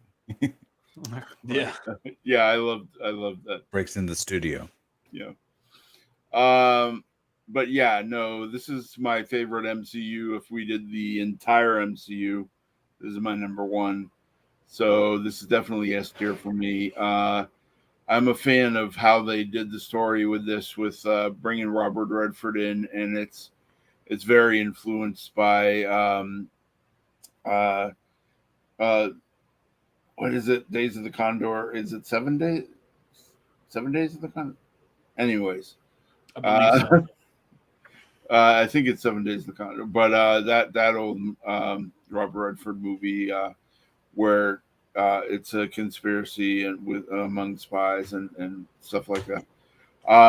But it's so well done, having all the Hydra being within S.H.I.E.L.D. for all those decades and nobody knowing about it. And everything being betrayed and stuff. And it's really well made movie, and not just standard superhero, but intrigue and espionage and all that. So yeah, definitely S tier for me. Sean. I don't know what else there is to say other than this is the best MCU movie. For so many reasons. For the choreography, for the direction. The Russo brothers came in from what were they doing? Community before this? And they just knocked it out of the park, and they deserved everything they got afterwards. And just badass fights, the political intrigue, the great performances like you were talking about from Redford and so many others. And and this changed the whole landscape of the MCU too, because so much was currently being centered around S.H.I.E.L.D. And this was like, turned everything on its head. Like, no, just kidding. Your whole government's a lie. And this is the MCU, in my opinion. This is the best. All right. So I'm guessing S tier. Yeah, S tier. S+. Chris. Yeah, this was my second in S tier. Right behind I actually want you to replace the S with this movie. Yeah, if you can. Yeah. So this is the one where, like, if this ended up above the Avengers, I wouldn't be too mad because I completely get it. This is the movie that showed me that the MCU is capable of handling various genres and integrating them with the comic book storylines and the whole superhero genre on its own. Like, it showed me the superhero genre can be different genres. So I am all on this movie. I think they also handled the Winter Soldier stuff pretty well. Obviously, everybody who knows of the comic books, knows the twist, knows the storyline, knows it's Bucky. They know that. But everybody who doesn't got that fun surprise watching it for the first time in the movie. And I think they handled it very well to reward those people. Like, hey, guess what? Here's a twist that you didn't know. Because on top of that, they gave us the twist of what you just said, Sean, which was S.H.I.E.L.D. gone. S.H.I.E.L.D. was Hydra the entire time, which I don't think any of us saw coming as a plot line necessarily. No. So it totally fucked over the TV show. Yeah. They had to scramble. Well, no, the TV show was actually already set up to pivot with it. They were set up to have what's his face be a Hydra agent the whole time. Okay, yeah, so, but the movie, was wrapped a year before the show had to write their scripts, and they're like, we had a whole. They probably had their own storyline where they were going with things. Yep. Yeah. So I like it. I think there's a lot to like here. What are you doing? Put it at the top of vest. There's just, I don't know what else to say. Like, the fact that I even got this also proves the pedigree of the MCU too, that they did get Robert Redford in here. Like, there's so many other great actors. Like, obviously you have Anthony Hopkins in Thor. You've got Tommy Lee Jones and Captain America. Like, they've got some like higher class, higher caliber, whatever. Christopher Eccleston, I guess, and Dark World. You got Samuel motherfucking Jackson in every movie. Sam Jackson. Like, they got some good prominent known actors here. But there was something about getting Robert Redford to do a comic book movie that was like, right. Marvel Studios just pulled something off. I don't know how they did it, but they just pulled something off here. Yeah. Marvel Studios pulled you off. And by the way, I looked it up. It's 3 Days of the Condor. I had it wrong. Yeah. Yeah. Anyways, S tier. Yeah. Okay. Was that it, Chris? Yep. Okay. I agree. This is S tier movie. My only thing is I would put this under the first Avengers, but I'm pretty sure for the most part it sounds like everyone would agree that it should be on the other side. It's fine. It's fine being over. This is an example of quite possibly one of the most perfect MCU movies. Yeah. Like, everything about this movie, there's not a single part of this movie I could say anything bad about. No, not at all. The whole movie is fantastic. In fact, I want to watch it again now that we're talking about it after we're done with this stream. So we need to hurry this up because I got dinner to eat and a stream movie to watch. I will say I was watching that it just the other day. retroactively, Captain Marvel does make an aspect of this movie kind of meh, but that's not really on this movie. It's kind of more on Captain Marvel. But What, the eye thing? yeah, Sure. The what eye thing? the flirkin. The Flurkin scratching. Nick Fury's. Oh Fury's yeah, eye. that was a little weird, but whatever. Yeah. Anyway, It the last happens. person I trust took my eye or whatever. Yeah. Accidents happen. You trusted Anyway. the cat? So I agree Sure. with that. Have you ever tried to wash a cat? Have you ever tried to bathe a cat, dude? They'll No, fuck you up. they bathe themselves, and I'm okay with that. My cat stays indoors, does not go anywhere. There's no reason ever that I need to bathe her. I'm gonna stop petting Lola now. She's fine. Anyways. So we had Garth with that. Sean. What's up? Yeah. Hey. What's What's the the matter matter? with you? Too Tell much us about TikTok. Guardians of the Galaxy. Guardians of the Galaxy is number 2 in S tier, in my opinion. Guardians was the movie that I had no idea what to expect, and at the time I was just getting into like the movie punditry space and watching like the movie talk. I think it was, at the time it was still AMC Movie Talk, and we get introduced to a wonderful, lovable big character named John Schnepp, who was all about explaining the Guardians of the Galaxy, and I was like, yeah, that's okay, cool. Bitchin' soundtrack just from the trailer that they showed, and it blew me away in the theaters. And this is probably one of the most rewatchable MCU movies, and probably because of the music, if we're being honest. Like it's one of those things where a lot of movies, sometimes you want to sit down and watch them, sometimes you just want them on in the background, but there's always those types of films where it's like you can just put it on no matter what you're doing, type of thing. This has been my number 2 to number 3 and kind of jostling back and forth for quite a while. And even with all the rest of the MCU, which we're not doing all the rest here and now, but this is still in my top 5. But for today's purposes, it's my number 2. It's still S tier regardless. I'm just debating whether it's 2 or 3, but it's still top 3 for sure. All right, Chris. This was the movie that proved Marvel can do whatever the hell they want, and they can pretty much get away with it.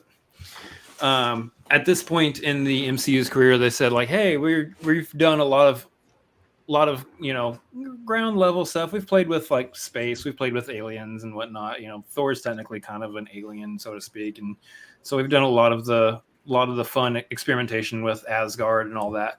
This was the movie where they were like, hey, let's just throw some random shit at the wall and see what sticks, kind of a thing. And then they hired James Gunn, who can do that, who's capable of doing that very well. And once again, this is the Kevin Feige doesn't miss type situation. I think there's a lot. This is like one of my catchphrases here. There's a lot to love about this. It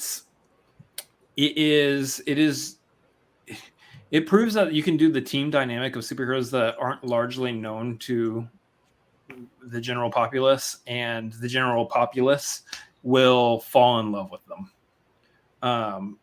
I specifically on these characters, I love Rocket Raccoon the most. He is probably my favorite character in the Guardians of the Galaxy. I cannot get enough of Rocket Raccoon.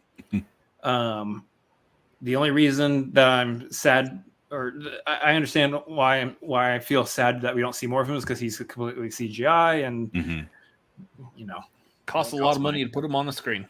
Costs money. That being said, while I do like this, I do think it's, for me personally, and this is kind of spoilerish, I think it's the better of the current 2 Guardians of the Galaxy movies. It is, let's see, it's in the B tier right behind Thor for me. So I put it in B tier. It doesn't quite make S or A, just because there's other movies I like more, but Guardians of the Galaxy does edge pretty high for me. Also, there is, and this isn't informed where I put it. I'm removing this from my reasoning. It is a little bit of a special case for me, because this is the movie I saw at the Chinese Theater on Hollywood Boulevard in 3D. The first time I ever went to LA. So there's something about this movie that's kind of has a deeper connection with me here. just a great experience. So, Isn't this also you have the signed soundtrack and stuff? yes, both of us have the record. Y'all can't see it, but it's up on the wall behind me, signed by Tyler Bates. Tyler Bates. Mm-hmm. So you said S?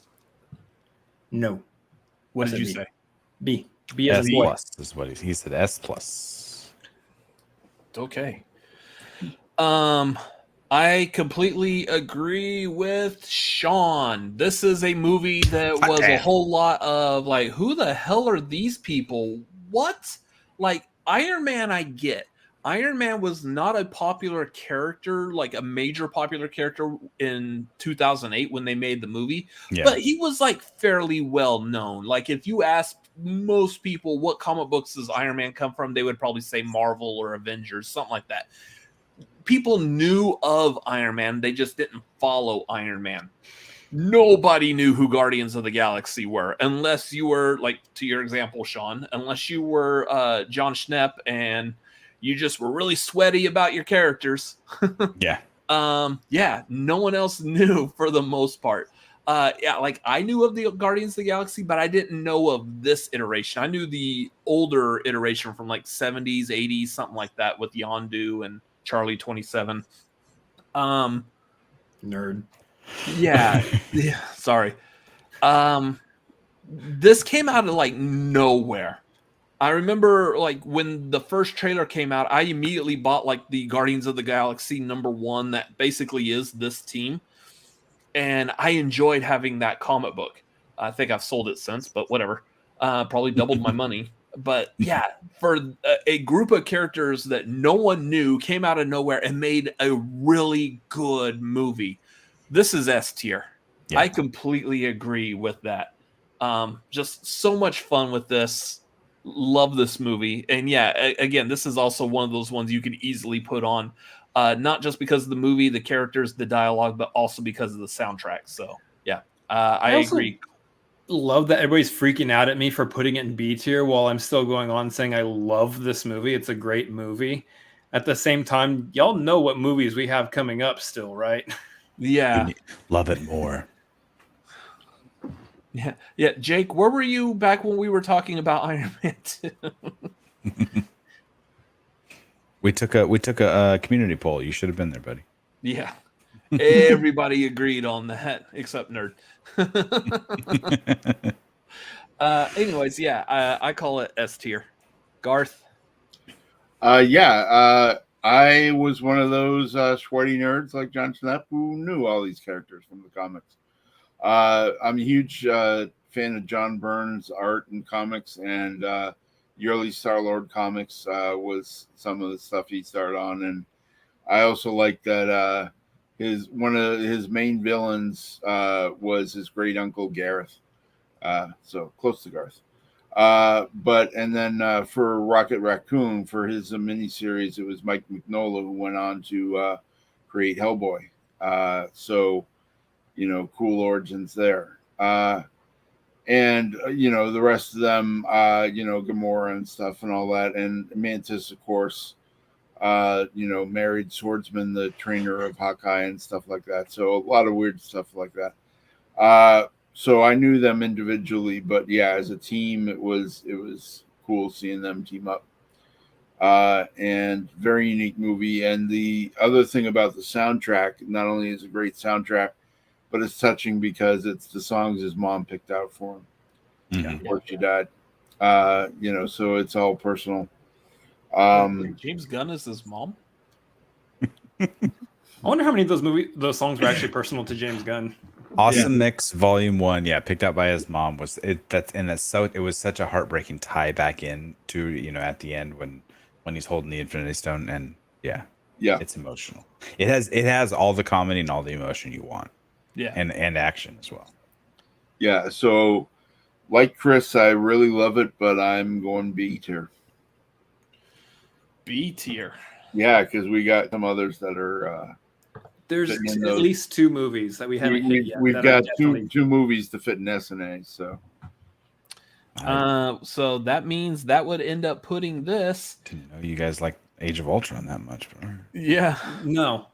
That's not one of the two. That's only because I'm a fan of Pinocchio. So I've got no strings. Yeah, James that's Spader. gonna put this in A tier. Well, so this is 2 S's, 2 B's. What were your guys' rankings on Cap? I would say with the two S's and 2 B's, this theoretically should put it in the middle of A. That's why I was wondering. So what's I know Garth, you had it an S. I had it the bottom of A. The bottom of A before Thor and Guardians of the Galaxy. Okay, Cap I had in a B tier, the top of B. So Cap should be moved back and Guardians should be moved in front of it. So it sounds like What was Iron Man for you guys? like where it's at. Both Cap and Iron Man were both where I thought they would be. Right. Cap and Iron Man are mixed S and A for all of us. I had A. Yeah, I had A for Iron Man. yeah, I had A for Iron Man. Okay, so Iron Man stays at the top of A then. Yeah, Yeah, I had S for Iron Man. So that makes sense. Okay, so it'll go right there. Anyways, moving on to Chris. me. Speaking of Age of Ultron, let's talk about Age of Ultron. Oh boy. Oh buddy. Where do I have this thing? Oh yeah, that's where I have it. That's right. I don't know if there's been a single movie franchise where I loved the first one so much that it ended up the second one disappointing me so much. I just felt like something was off and missing when I watched Batman the v Superman. Yes. Okay. Fair. I felt like something was missing when I walked out of the theater on this. I was like, there's just like, there's some heart. There's like, the first movie had heart. The first Avengers had heart. This movie was like missing that heart. And I don't know what it was or why. They had some really, like, the action sequences were good. They were fine. I like James Spader. I think his voice as Ultron was great. I think for me, what the problem was is that Ultron was too, what's the term? Sarcastic and witty. Ultron needs to be menacing and terrifying, not sarcastic and witty. And I think that's what threw me off mostly and what brings down this movie mostly for me. On top of, I think this is another example of the MCU trying to do too much and it not quite working as well as it should. For the most part, though, I do like, again, we get another cool team up. We introduce, Scarlet Witch and Quicksilver, which I thought was great.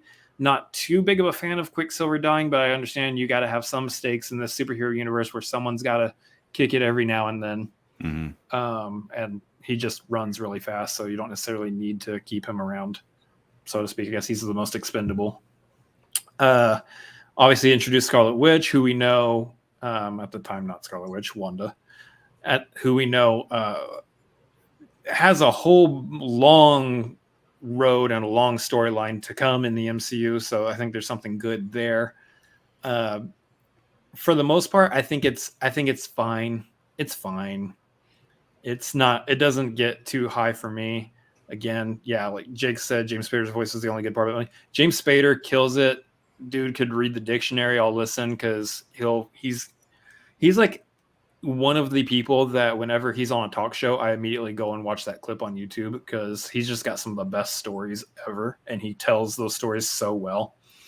But outside of that, the movie itself is fine. I put it in D. I think I put it like above Incredible Hulk, but honestly, at this point, Incredible Hulk and Age of Ultron can kind of do whatever in D tier. I don't care. Okay. Age of Ultron, like, I agree with kind of like what you were saying. Like, they gave up a lot of like the heart to hit very key pieces and sequences, and most of them are all like action sequences.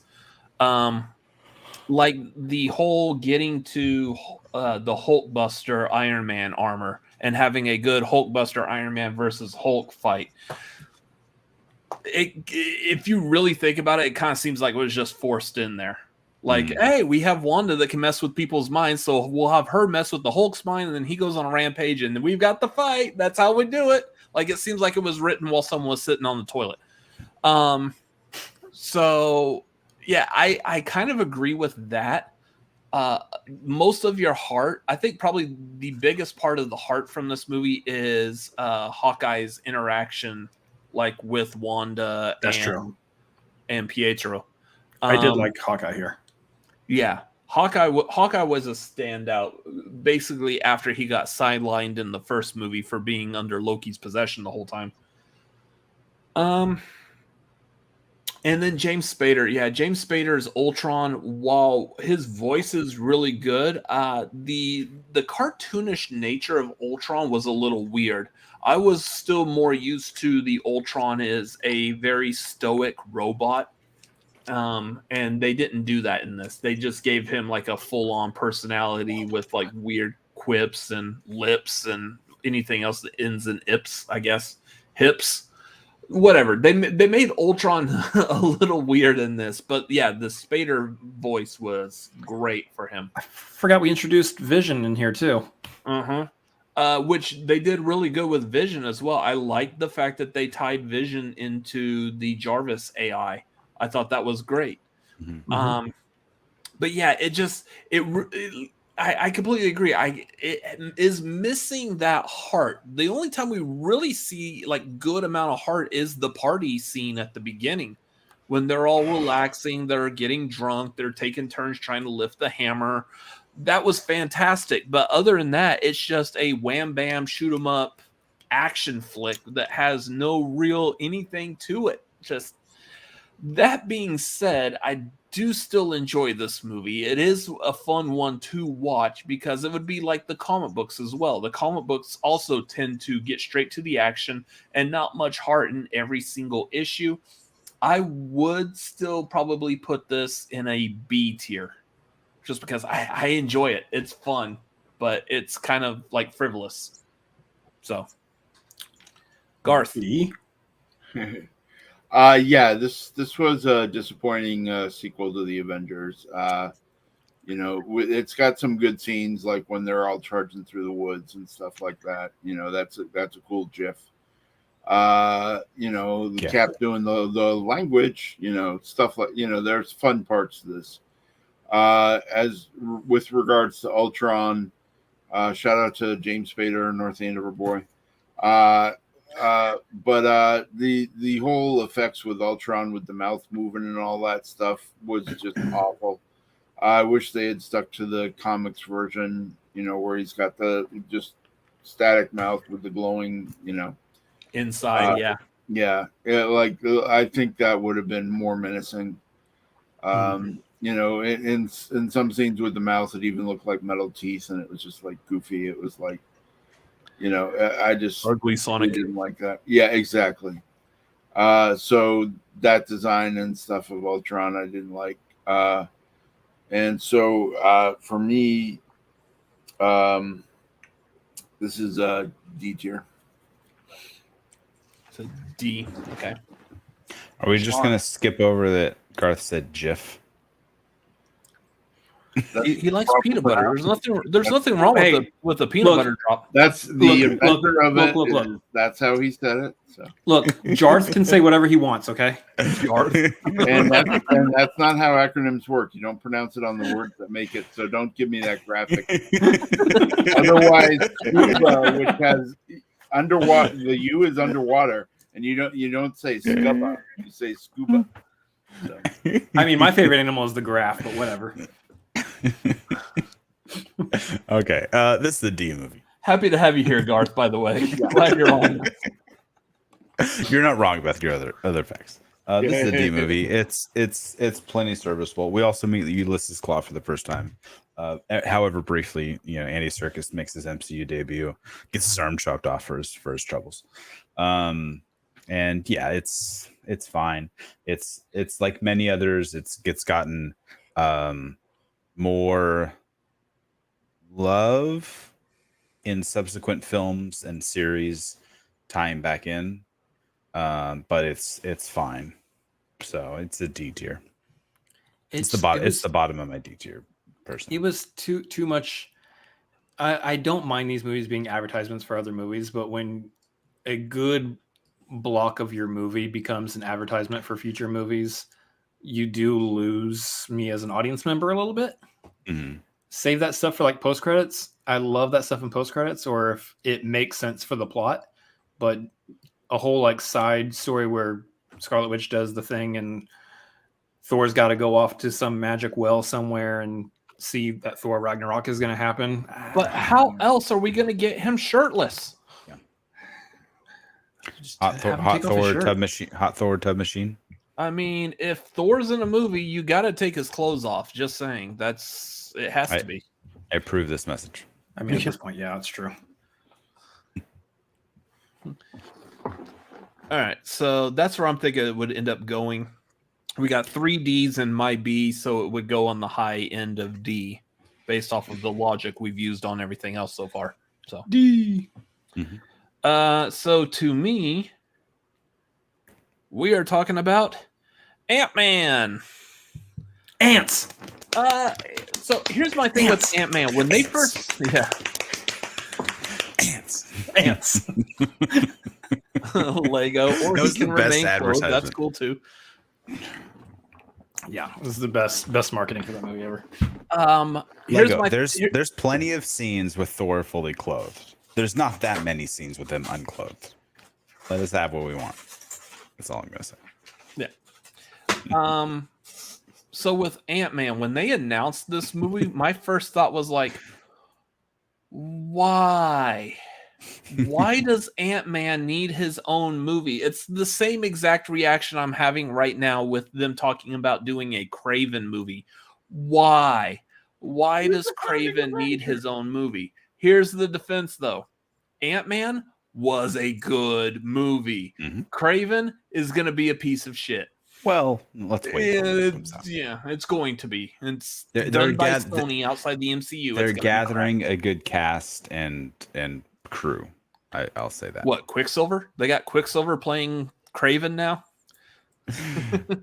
Let's see what happens. I like what they did with Ant-Man. For me believing that Ant-Man does not need to be a solo movie, much like at the time when we got introduced to Black Widow and Hawkeye, I thought it was perfectly fine with them being introduced as side characters in the movies of the bigger 3 Avengers, Iron Man, Thor, and Captain America. Ant-Man was one of those I was like, yeah, he really should be like his own side character. We don't need like a full-on story about this dude who can shrink. Mhm. And I was wrong. This movie's fantastic. I really like it. Problem is looking at where everything's at right now. Again, just a heads up, I didn't like get a chance to rank these before we got started, so I'm kind of like just winging it here. Slacker. That's my motto. Yeah, I bet it is. Sorry. I'll give you your 5 cents for that later. Give me a nickel. Yeah. I kind of feel like this should be, I would put this like at the highest of B, mainly because there's nothing in B right now. And I can't see this passing up Captain America, Guardians, and Iron Man. But I did enjoy it. I had a lot more fun with Iron Man than I did Thor or anything else below Thor. So I would say high B. Garth. Initially I was disappointed that they decided to go with the Scott Lang Ant-Man instead of Hank Pym Ant-Man. Yeah, so did I. Because Hank Pym was founding member of the Avengers and all that, and we don't get Wasp except for a little flashback as we lost her. So that was a little disappointing for me as a fan of the original Avengers and stuff. But Paul Rudd, hey, all right, you got me there. More Paul Rudd and the humor and stuff, and I still want Luis to do a video summing up every MCU movie. Yep. Just doing the plot of every MCU movie in his style, because that was brilliant, and a really fun movie. And for me, this goes in B tier. said D? No, B. B. B Okay. is the boy. This would have been, in my personal opinion, I also want to go back. This would have been higher, except I really can't stand Hope's haircut in this movie. Her haircut just looks so off. Nothing against Evangeline Lilly. I was gonna. That really. I like Evangeline Lilly. I just can't stand her hair in this movie. I liked her until about 2 years ago. Yeah. Mhm. Oh, I'm not thinking of something then. Uh-huh. Yep. Anyways, Sean. Yeah, this is a solid B movie for me. I like Ant-Man. It was a ton of fun. It was a great heist movie. Them, mixing up the genres a little bit, but also obviously staying true to the superhero-ness.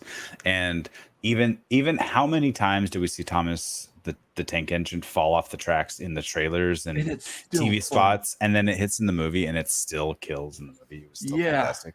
Yeah, this definitely a B movie for me, and it sets up to make what Ant-Man was, as far as like how important he would be later on. He goes to prove it and here. And I think this type of story too, with the older Hank Pym, the older Ant-Man, passing down the mantle, basically, this would be like a great way to do like a Green Lantern story. If you had like an older Hal Jordan passing down the mantle to someone new type of thing. So if DC just copied this entire script and just like flipped it on its head for DC, they could have a win on their hands, I think. Yeah. So I just looked up Evangeline Lilly. So yes, I get whatever. Like, okay. You knew about this, you just forgot about it. Yeah, probably. So no, this ranking of this movie has nothing to do with Evangeline Lilly and her personal opinions on anything. And Jeremy, no, we're not. I'm also not ranking this based off of her hair. I'm just making a side comment that I don't like her hair. Chris. Yeah, so this movie goes in F tier because of Paul Rudd's hair. You stupid ass. No, the wonderful thing about this is we're at the point where I think I've pretty much covered the majority of the movies that I like the least here on the list, save maybe like one. Every other movie I really like here, and just have to unfortunately put at lower tiers than I would like, just because we have these hard and fast rules we got to stick to make it challenging and to make it fun. I think we should get rid of the D and the F tiers and just move everything up to S through C to make it feel better. Because that's the reality of how the Sean, you're creating more work for me to have to do later, and I just don't have time for that. So Ant-Man is really good. I'm glad they gave him his own movie. I think it was necessary because, I mean, again, you go back to the original comics, Ant-Man's one of the original Avengers, even if it was Hank Pym and not Scott Lang. The whole casting of Paul Rudd, once again, this is back to the MCU. Marvel Studios does not miss on casting. So when they casted Paul Rudd as Ant-Man, I was like, what direction are they going with this? And to be fair, the character's name is Ant-Man, which they do call out in the movie as being kind of a ridiculous name for a superhero. And yet somehow the MCU has found a way to be like, yeah, deal with it. His name's Ant-Man. And everyone's like, cool. Superhero's name's Ant-Man. Works for us. Especially when Bruce Banner later is like, there's an Ant-Man and a Spider-Man? What the fuck? Yeah. What I love about this is that the MCU makes it to where I'm now thinking in reality, there could be someone named Ant-Man who is a superhero that exists in our reality. I go, yeah, I find that acceptable, actually. Mm-hmm. Yep, totally. More so, again, you cannot undervalue Paul Rudd here. It's Paul Rudd, and Paul Rudd is Paul Rudd. We love Paul Rudd. He's one of the best humans ever to exist on this planet. As far as the movie goes, despite the fact that it has a lot of good things going for it, again, there's still other movies that I like more. I personally have this in the C tier for me. But I think also there was something too, like Darren Cross, I didn't particularly enjoy as a villain. And there was a lot of like this felt like mirroring a little bit of Iron Man, so to speak, in a lot of ways, in a lot of areas. So with that stuff in regards, it kind of ends up a little bit lower, even though I still really enjoyed it a whole lot. It's C for me. Okay. So what I'm hearing between 3 Bs and your C, this would be like closer to the lower end of B. Can we all four just agree on something? I have it as a B minus. You had to be a different one. I have it as a B minus, but there's one other below it that we haven't talked about yet. Yeah. Okay. Two other. I have 2 others below it that we haven't talked about yet. Mm-hmm. Interesting. So I feel like we must get to a very, very extremely important point here with this next one. That this is now going to Garth. No way. And No every way. single No person shot. here should immediately stop what you're doing. Like I running this stream, I completely understand if everyone just wants to halt this stream right now. No Go shot. to your nearest convenience store and go buy a fucking lottery ticket because Garth is going to be talking about Captain America Civil War. How the hell did that happen? He got all 3 Captain America movies. I wish I had planned this. I swear to God, I did not plan this. And you could have messed this up if you had me before Sean, you know. Here's the thing. The overlay and everything, I set this up weeks ago. The second I got both of y'all to agree, because both of y'all agreed to be on this show pretty much at the same time in our DMs. Both of y'all agreed, and so I created the overlay, whatever, and I just put everyone's name, like where they'll be at, like on screen and whatnot. Had no idea that this would wind up in this particular order. Garth getting all 3 Captain America movies. And as soon as I got First Avenger, I knew because there's 3 between each. So Oh, so you've been sitting there on this, knowing full well you were going to get Winter Soldier and Civil War, and you're just leaving it for me to build up the hype on this. Yep, because there's cheeky 3 bastard. movies between each. So, well, Garth, feel free to tell us your opinions on Civil War, even though we already fucking know where you're going to put it. All right, you see that little hole up in S tier? Yes. I think it fits in perfectly right there. Do you need to give a reason why, or can we all pretty much surmise from what we know of you and your personality and your likes and dislikes why it would be there? Well, all right, let me talk a little about it. Okay, feel free. So obviously they changed a bit of the storyline from the comics, but it's still Cap versus Iron Man and Registration of Heroes. So they kept that. And a couple of the best introductions in this are Spider-Man and Black Panther. Who would be huge in the universe later, and especially Spider-Man. And the whole thing of like him fighting Cap and webbing his shield and all that was, the whole airport scene. I'm getting an echo. Is anyone else? Or? I hear it when you talk. Yeah. Now I'm hearing it for myself. Is it me or? No idea. Okay.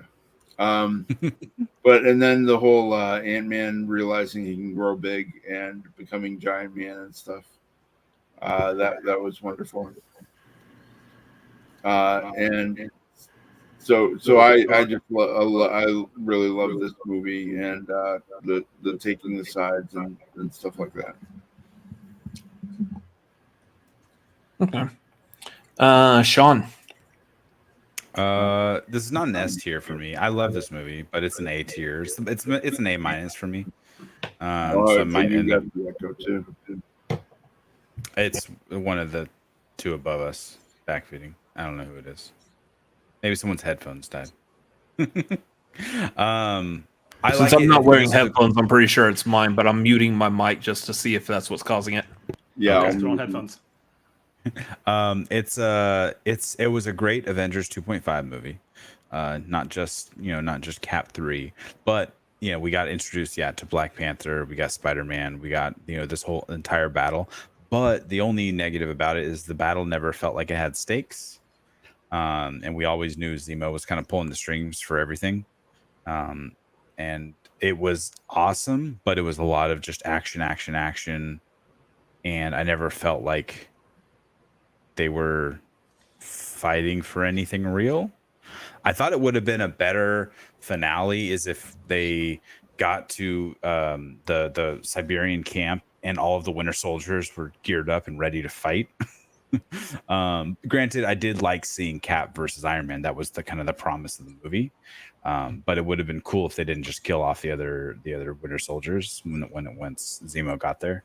Overall, though, I still really like this movie. There's a lot of great things about this, and so yeah, it is an A movie for me. It's an A-. All right, Chris. So, mute your mic again. Still? Yes. Yeah. So, this movie, I really like this movie. I really, really enjoy this movie, actually, a whole lot, as it turns out. It is doing a lot. This is an example of, I believe, an MCU movie that is doing a lot and it works, which is crazy because for me, this movie shouldn't work. If we look at comic book movies in the past, when they've operated with like too many villains or this, that, and the other, too many characters, it feels muddled for those comic movies. This is one where this is an example for me where the MCU is operating on a whole different level than any other studio producing comic book movies. It just, it's Captain America's movie. He still does feel like the central focus, but there's still enough time spent with other characters that I feel like we are getting into the heads of the more important players in this story. You know, I love what they did, how they translate it to screen. The comic book obviously could not work on screen just because there's too many characters in it that we just feasibly cannot get in a movie in this capacity. Obviously, you know, I know the Endgame happened and there's a lot of characters in that, but the way they all operate in the comics doesn't work for a film because it's just budget wise, it would just be $1 billion or something for the budget. I love Zemo is one of my favorite villains. I know a lot of people say that his plan is kind of convoluted. It doesn't seem like it should feasibly work. It's just kind of all over the place. I understand that. But his reasoning and why he's doing it, I think, has some of the biggest heart of any villain that we've gotten in the MCU. And I think he almost, aside from Loki, he almost starts the trend of really good, compelling villains. Especially that interaction between him and Black Panther at the end, I thought was some of the best stuff the MCU has done in one-on-one character talks. Well, his plan succeeded. Yeah, Zemo won. And he won. Yeah, but the honest trailers is a good point of like, here's everything that had to go right. Yes. Yeah. It's a lot. It's a lot, but we also exist in a world where people have superpowers, so I can forgive his plan going perfectly in that regard. Right. I like that they were able to bring in certain elements like the superhero stuff, registration stuff, and they were able to make it work in this environment. That Wanda was the one that kind of set it all off instead of like whatever it was in the comics. It was like not the Young Avengers, but it was like the superhero crew that has its own reality show that kind of set everything off. Oh, not New Mutants, New Warriors. New Warriors, yeah. Mm-hmm. Obviously they couldn't get them into the movie. It wouldn't have made sense. I think if this movie happened now in phase 4, I think now you have that situation where the world is expanded and you can have superhero teams that we've not looked at or talked about yet that exist, that you could have had that kind of a situation now. But for when it exists in the MCU timeline, I think the way they handled it is perfectly fine. It's got a lot going for it. The fact that it's still a Captain America centric movie, despite all of that, I think is really great. For me, it is the very top of my A tier. Okay. And Civil War I really love. I think kind of like piggybacking off of what most all of y'all were saying. They can't do the comic book. The comic book is way too vast. It encompasses the entire Marvel universe. We hadn't been introduced to the New Warriors or Nitro, who's the catalyst in the comics. they just can't do that. But the way they did it, they still basically did the same thing with Crossbones being the explosion, Wanda the one who accidentally causes it to kill a bunch of people. That part tying in, was it people from Wakanda who died in that explosion, therefore bringing in Black Panther, everything that just that whole connection was fantastic. The way they tied it up, this is the movie that made me really realize that this is a live action comic book, because that's what they would have done in the comics. The way that all these parts interwove. The one exception to that, I feel like the whole thing with Spider-Man was really ham-fisted. I like the introduction, but how they put Spider-Man in the story, shoehorned. Yeah, very, very shoehorned in. It was like, oh, hey, now all of a sudden we've made this agreement with Sony. Let's quickly figure out some kind of way. We don't care if it makes sense at all. Let's put in some kind of way to get Spider-Man into a story. And that's what they did with this. It doesn't I'm glad they did it. It doesn't feel very real or sincere. I wouldn't think that would be how it would translate in the comics. Of course, though, the counterpoint to that is the Spider-Man storyline in Civil War, the comics, is a very major pivotal point, not just to the Civil War storyline, but to Spider-Man's story going forward until it gets ruined by Mephisto and the One More Day thing. Anyway, beside the point. I like this movie, but I do feel like this movie is more of a agree with a lot of people. This is like Avengers 2.5. I don't feel it's very Captain America centric, except for a couple of certain scenes. The whole thing with Peggy's death, that's definitely Captain America. Everything at the end after the airport fight is very Captain America. But in between then, it's all like Avengers 2.5-ish. I love this movie, but yeah, in comparison to like what the other movies on this list mean, I would probably stick this, I don't know, low A, mid to low A, high B at the lowest.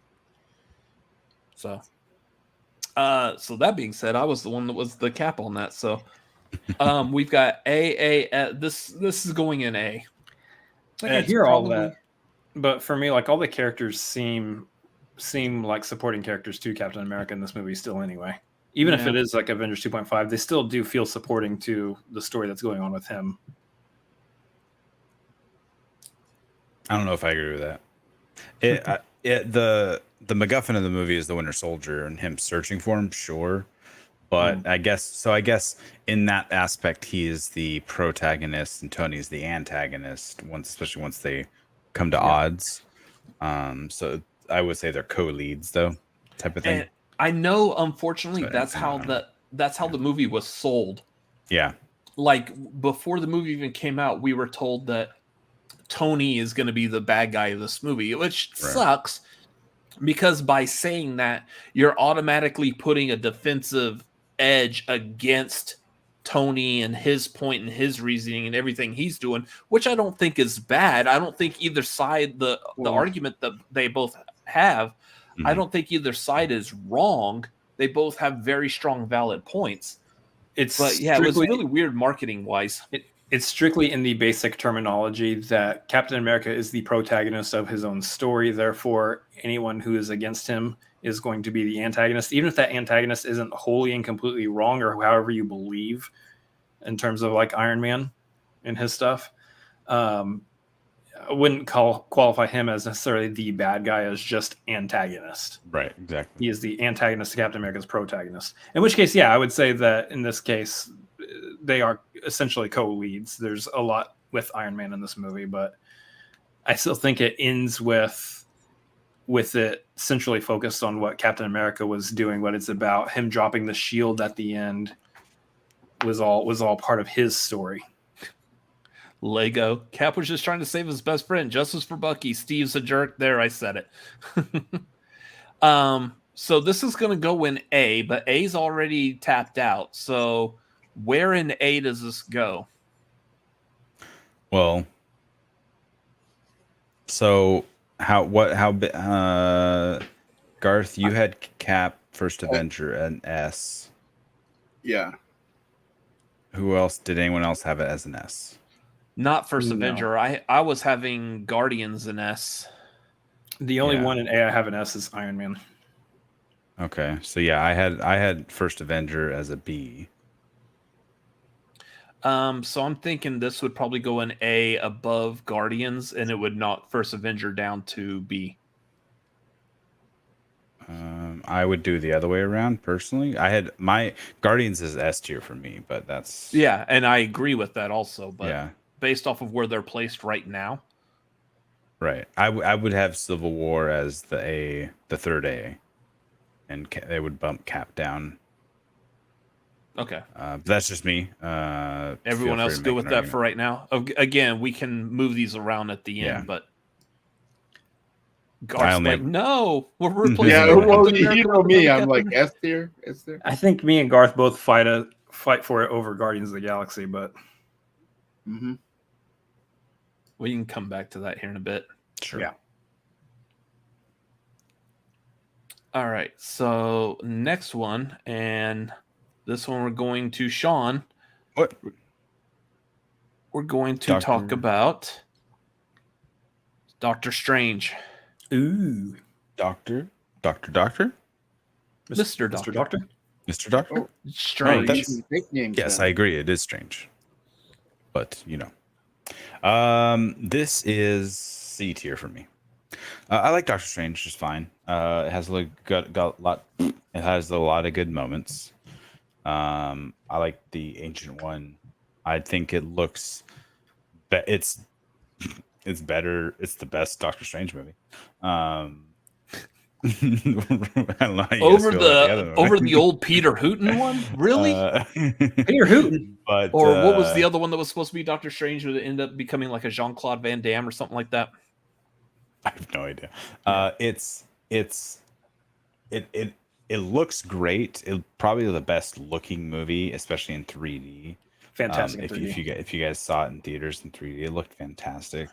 But I think that Strange himself is a wholly unlikable character. So in that aspect, he does go through quite a journey to become semi-likable by the end of the movie, and it becomes pretty cool. But overall, it's a C movie for me at best. I wouldn't be mad if it ended up D tier, to be honest. But I mean, the ones we have currently, I like it better than all those movies, though. Okay. Chris? For me, this is another movie that I thought it was fine when I saw it the first time. I was like, all right, very serviceable comic book movie, very serviceable Marvel movie. Feels like it fits right in the MCU.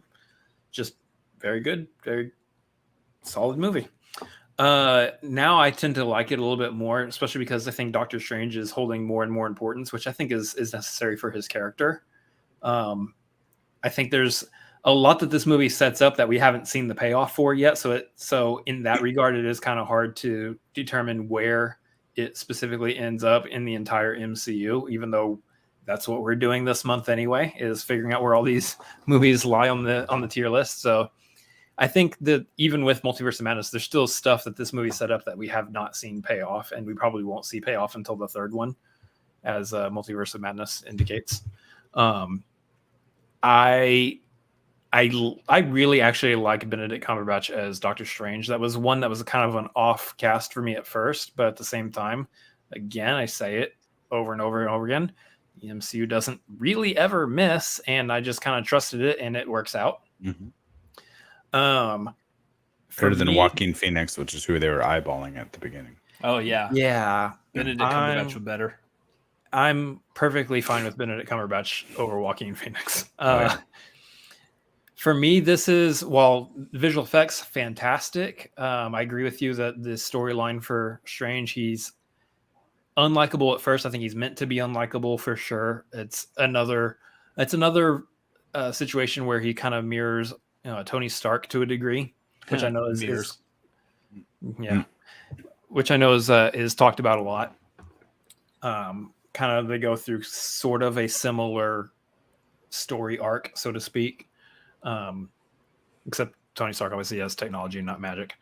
But the visual effects great. I like it. For me, it's as a B. It's in a B tier for me. It's like I have it currently at the bottom of B tier. Again, just for me, I say the term middle of the road not as an insult. That usually sounds like an insulting term, but in the MCU, these are all pretty great movies. So when I say middle of the road, I mean it fits in squarely with middle of the pack. Good movie, you know. Okay. Yeah, agreed. Like the visuals on this, that whole like trip that Ancient One sends him through, where we get like actual like live actions, like it looked like Steve Ditko's drawings that you could reach out and grab almost, or at least he could in that moment. Just is absolutely gorgeous the way they did that. I do think Caecilius is kind of a waste of a villain. Just he's only like maybe a step above, maybe a step and a half above Malekith in that he's not really doing anything. He's basically a henchman for Dormammu, and we don't get really anything with Dormammu. You get like Dormammu seems to be more of a nuisance in this movie rather than actually anything threatening. Like I said, setting up things for the future still. Yeah. When they announced that Mads Mikkelsen was going to be the villain without actually announcing what villain he's playing, I was thinking Mads Mikkelsen would be a fantastic Dormammu.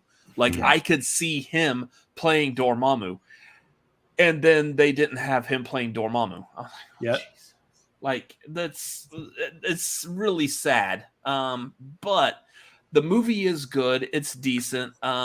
I don't think they gave a lot for Rachel McAdams to do either. I think she was better used in the second movie. She was just kind of like by the wayside and like here and there in this movie.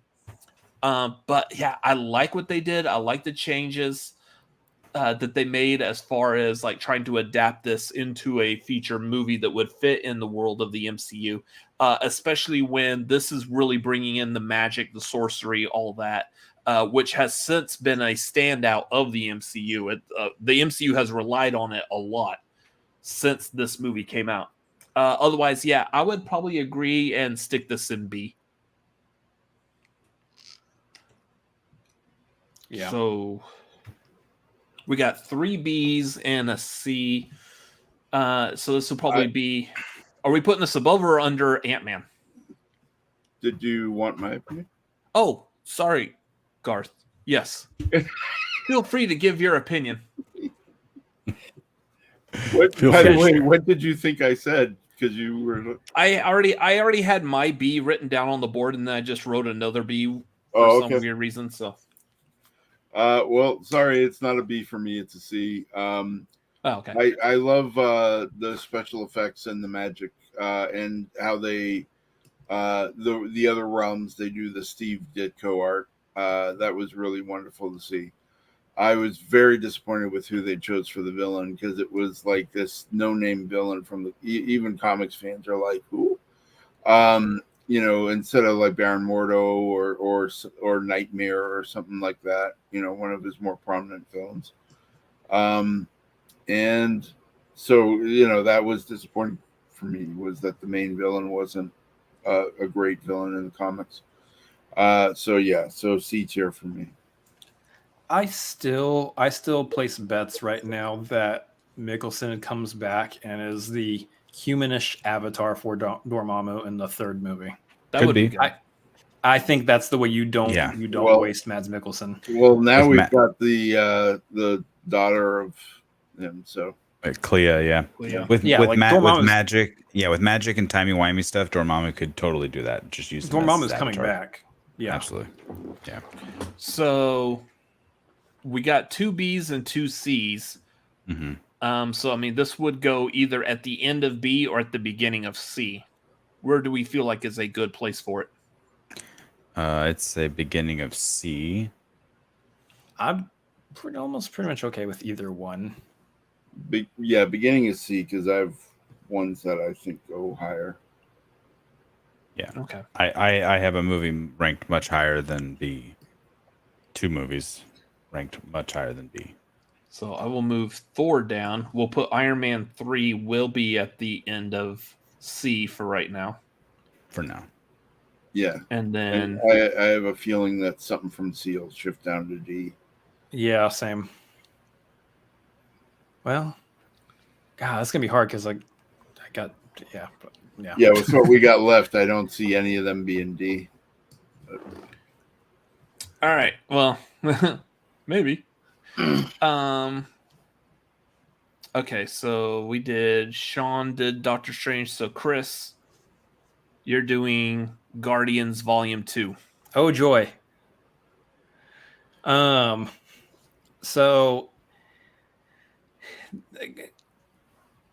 Guardians of the Galaxy Volume 2, I like it less than the first Guardians. I don't know if that's the same for most people or not, but I think there's just stuff in this movie that just doesn't work for me. Like there's stuff in this movie like it gets to be too cartoonish for me, which is a weird thing to say because I feel like of all the properties in the MCU, Guardians of the Galaxy probably should be the most cartoonish.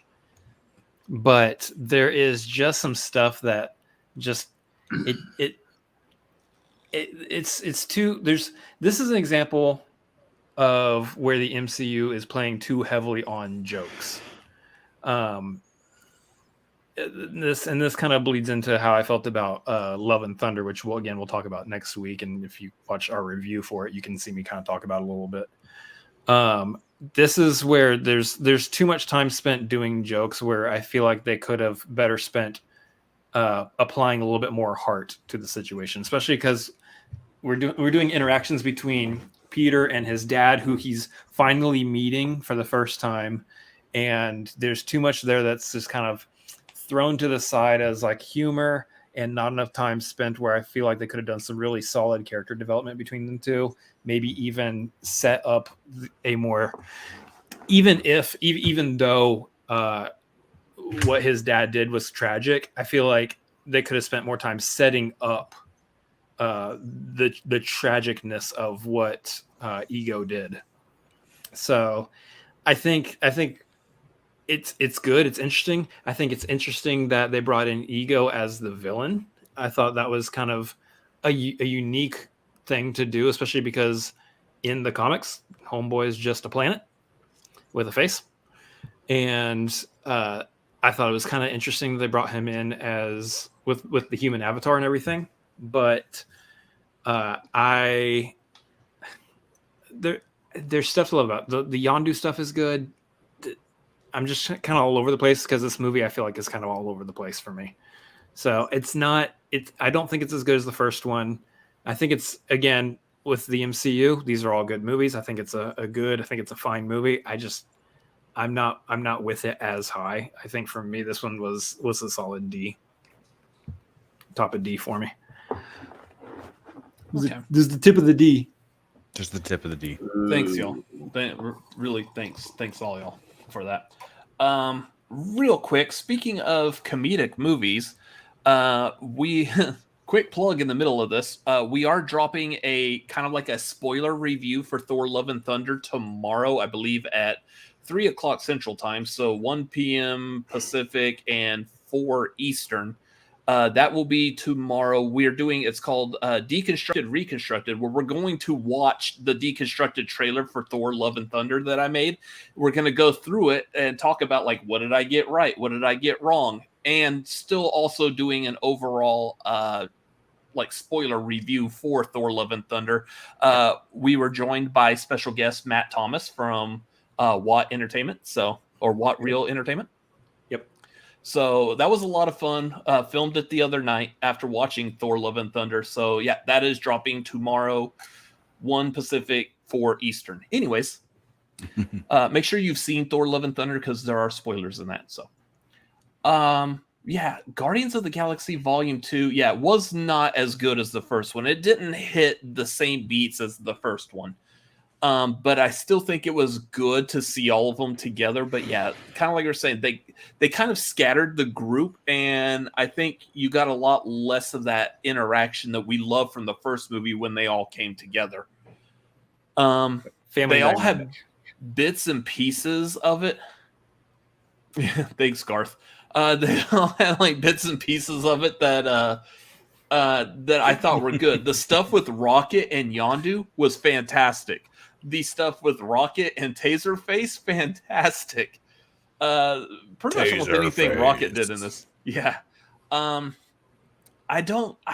agree with Chris that the whole thing of making Ego have a human avatar, that was weird. That was strange. But I do appreciate that we still got like a shot of Ego the planet with the Ego face on it. That I didn't think they could pull off, but they did, and it worked. I like it. It was very believable that he was the entire planet. So, like, kudos on that. I didn't think Ego would be a character we'd ever see in the Marvel Cinematic Universe. So, like, here's hoping we get Arnim Zola and MODOK. But otherwise, yeah, this movie is just very serviceable, very passable. I don't know if I would go as low as D on it, though. You can do it. If you believe, you can achieve. The thing, though, is we've got 2 movies left after this, and neither of them are D movies at Correct. all. No, yeah, something from C's got to bump down. Yeah, I feel like something's going to bump down because I honestly, not because we have space there, but I actually believe I would probably put this at the end of B. I would probably put this under Ant-Man. So, anyways, Garth. Yeah, for me, I'm a little closer to Chris, but not quite. He put it in D. I'm putting it in C. I know we're filled up on C, but I think something from C's got to bump down to D. And so I think this goes somewhere in C tier. I'm just going to preemptively start moving some stuff around because I can see where Sure. this is going to go anyway. So, I'd say open up a whole new F tier. yeah. This baby's going down. No, I'm just kidding. Do you have anything else to say, Gar? No, I'm Okay. done. I mean, once again, he continues with a great soundtrack. Basically, it's what a lot of comparisons have been in the last week. Is like if you loved Thor Ragnarok, you might love Love and Thunder, but it's more jokey.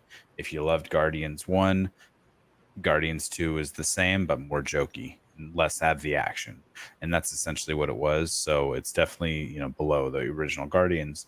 I think that, and just to compare the 2 movies, both films had set such a high bar that it was hard for any movie to measure up to the original, and both of these sequels did not measure up to their first counterpart. I liked a lot of it, but I also was just kind of like didn't care about a lot of it. A lot of the stuff with the Sovereign, the whole batteries thing at the beginning, a lot of it's fun. The CG is great, soundtrack is great. Yondu emotional scenes and everything, playing Father and Sons at the end by Cat Stevens was just a great send off with the song. Like James Gunn just hits all the soundtrack stuff out of the park, and that's what music is supposed to do. It's supposed to get you emotional. But this is a C movie for me. I have it right behind Doctor Strange personally. So that's that's how I have it. Okay. So, yeah, I believe it's going to go above Iron Man 3. Iron Man 3 is in the F tier for me. So feel free to move that down. Is that so that's the other F tier you were talking about? Oh, I mean, yeah, Dark World and Iron Man 3 are my 2 F tier movies. So, yeah, that's unless someone wants to fight about it. No, I mean, for me, it's either Thor or Iron Man 3 moves down. So where do we put Guardians? So Guardians is going to go C tier. Do we want to put it above Doctor Strange, below Doctor Strange, above Thor, after Thor? I'd put it in high C, like above Strange and Thor. Sure. I mean, it's in my D tier, so I'm as low as you can put it on the C tier. So hold on. So we have 2 Ds and 2 Cs for this? We had 2 C's, a B, and a D. So it should be like right smack in the middle of C. Okay, so where did everyone have Strange? I had Strange below Guardians of the Galaxy Volume 2. I had it in C, but I had Strange on B. I had Strange and C. Where'd you have Robert? Like C or B. Okay, so pretty much equal ratings then. Yeah. Where did everyone have Thor? Just to Thor I had in D. Thor I had top of B. Thor I had in C. Thor I probably had like at the top of C. Okay, so pretty much all three movies are a wash. They're pretty much all equal in ranking wise. So I'd say you could throw it right in the middle and call it that's good, right. Or... Doctor Strange was 2 Bs and 2 Cs. Oh, okay. So yeah, keep Strange at the top then, and put this one second or third. Either way, I think that makes the most sense. Okay. All right. While I'm moving that, where are we going? Chris next, or? I think I did this one. Oh, you did this one. So it's going to me next. So Spider-Man Homecoming. Nice. So this was the MCU's time to make a singular Spider-Man movie, standalone Spider-Man, and I love the fact that they did not do an origin story like at all. They just dive straight in. He's already Spider-Man for like a year or so. I really like what they did with this movie. They did keep it more like neighborhood feely, which I know is the point with Spider-Man. He really wasn't concerned with anything besides just what he interacts on his own. So I loved it.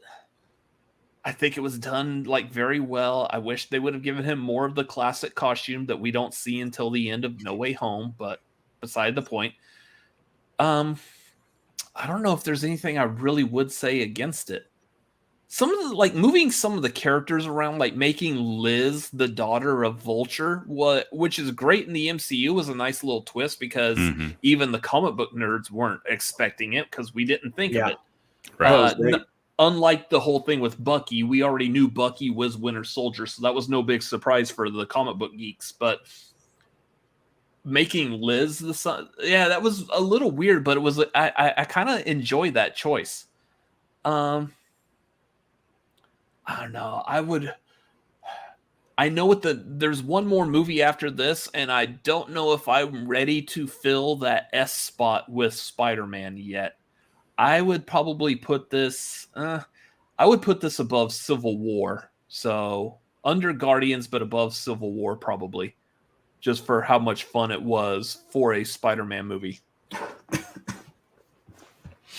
Garth. For me, this is B tier. I really liked it, but the other ones rank higher for me.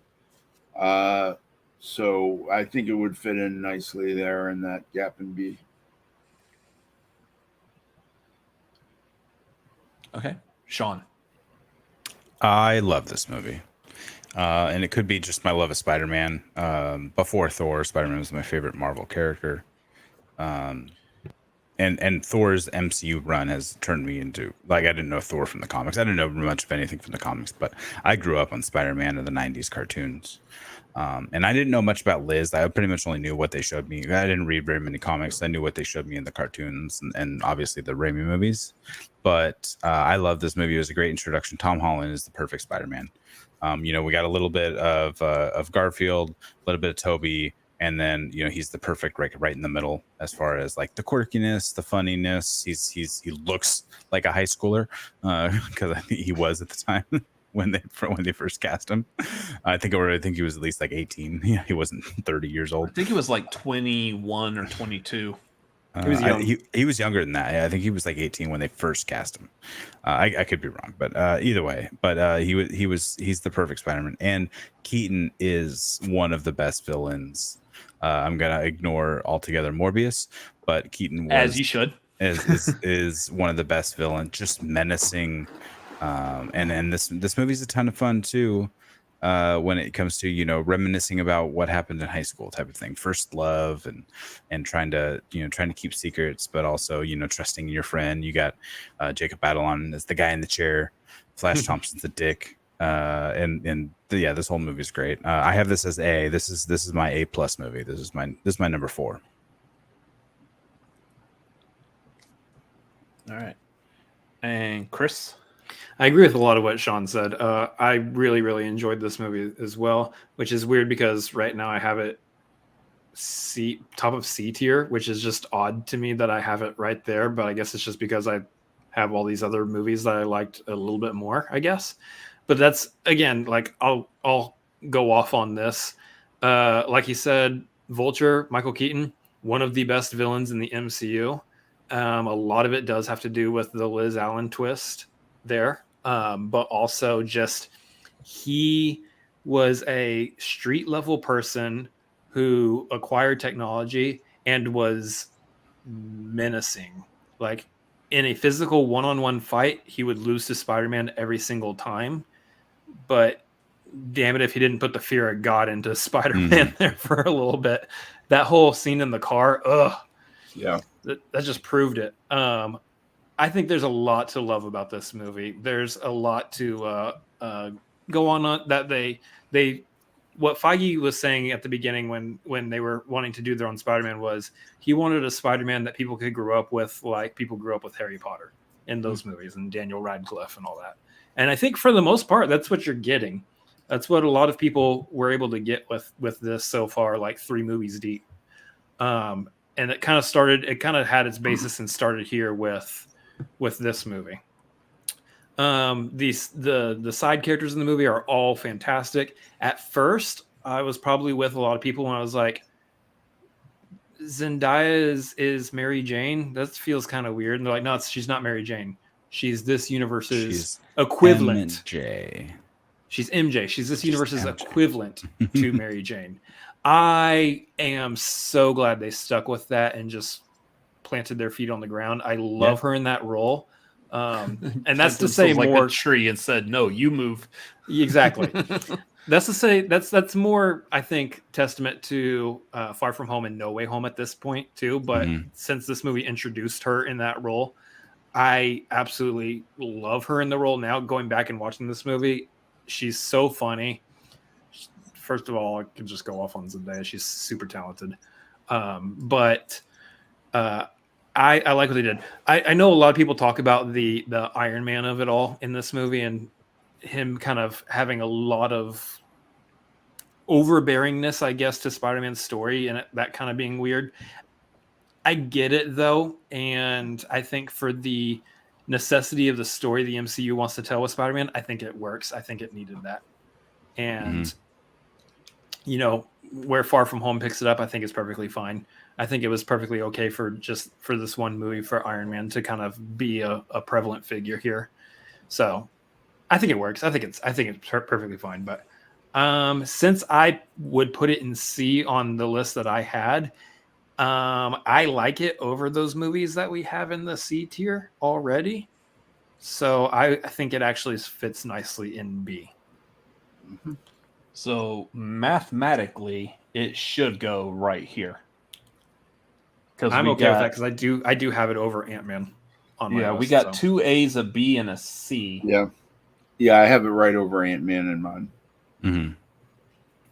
Well, just to speak to Jeremy in the chat, I mean, they gave Tom Holland Spider-Man's MJ. It's Zendaya. That is MJ. It doesn't even need Mary Jane, but it's MJ. And what I would love to see in Spider-Man 4, whatever that movie ends up being called, I would like, instead of Mary Jane, a proper Mary Jane, and instead of a Gwen Stacy, bring in Felicia Hardy. Because we've seen a Felicia Hardy. We have not seen the Black Cat Felicia Hardy. Right. And so I would love for him to meet a Felicia Hardy in college. And that'd be a fun 2-movie arc or something, you know, with her as a girlfriend and then with her as like the anti-hero, you know, antagonist in the second movie or something like that. I think that'd be really fun. Was Bryce Dallas Howard Felicia? Or? No, it was what's her face? Felicity Jones was Felicia Hardy in the Amazing Spider-Man 2. Yep. Yeah. Well, they referred to her as Felicia, sorry. They only refer to her as Felicia. But they allude to her being the Black Cat, you know, if they had a third movie. Yeah. So Jake Iacovetta asking, what the fuck, y'all are still going? We are. We actually have one more movie left. It's back to Garth to talk about it. So here comes another Captain America movie that you didn't know was on here. Starring Chris Hemsworth. Yeah. So the last movie of part 1 of this massive MCU tier list. I can't believe we got to do this whole thing all over again next week. I'm okay with it. Thor Ragnarok.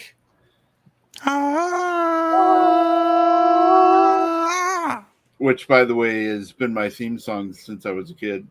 Immigrant song. Led Zepp. Yeah, when I was a kid, I was really into the Vikings, and so when that song, I was like, that's my theme song. And especially Garth, and if you look it up in the dictionary, Garth's a word, and it's from an Old Norse word meaning yard and stuff. So even my name's a Viking name. Yes. But yeah, this the comics change the mythology a bit, and this changes the mythology even more, which I didn't like. That was the one aspect of this I didn't like, making Hela's Thor's sister when she's actually Loki's daughter. So that was very weird to me, that big change, because I think because Loki was such a villain and trying to redeem himself, having her be his daughter, be evil, I think that would have added more drama to that aspect. But anyways, regardless of that, I really love this movie. The way they take out the Warriors 3, though, that I also had problems with. Absolutely. That was just too quick and stuff like that. But Carl Urban coming in as the executioner, and seeing Scourge the executioner right from the comics, because that's how he went out in the comics too. Oh yeah, that was double firing the machine guns. D and Stroy. Dez and Stroy. Dez and Stroy. Yeah. Yeah. So stuff like that from the comics I really loved. We also, get the whole thing with, meeting Valkyrie and meeting Korg and stuff like that. So piss off, Ghost. So yeah, it's a great movie. So anyway, where am I putting it in the tiers? So here's where it gets complicated, because this I would have put in A tier, but we already got A tier full. So you can still put it in A tier. Yeah, Okay. It'll mathematically we'll figure it out, but you'd put it in A. Yeah, I'd put it in A tier, and either something from A shifts up to S or whatever, depending on how people vote. All right, Sean. Piss off, Ghost. Hey, Doug. He's new Doug. I love this movie. This is what I was saying earlier about waffling between second and third movie over with this and Guardians. So this is definitely S tier, and this could slot right into that empty spot there at the top, and I think I'd be perfectly happy, and I think most people would be as well. Most people agree. Regardless of how you feel about the newest movie to come out, similar to Guardians, the second movie didn't live up to the first director's outing, but this movie killed it. It finally came to terms with realizing exactly what Chris Hemsworth, what kind of star power he has, and what he can offer as an actor with dramatic chops, but also comedic chops and action. Obviously, he's a Greek Adonis as far as his physical style, and he can do all the action. And then too, this is, it's a buddy movie between him and Hulk, but also him and Val, and also him and Loki. So there's all these little mini teams within the Revengers team themselves. But yeah, I love every part about this movie, except for what you just mentioned is the Warriors 3 dying. I did, I'm still a little peeved about that. They didn't go out like they should have, I think. But other than that, I love everything about it. And this is S tier for sure. Chris.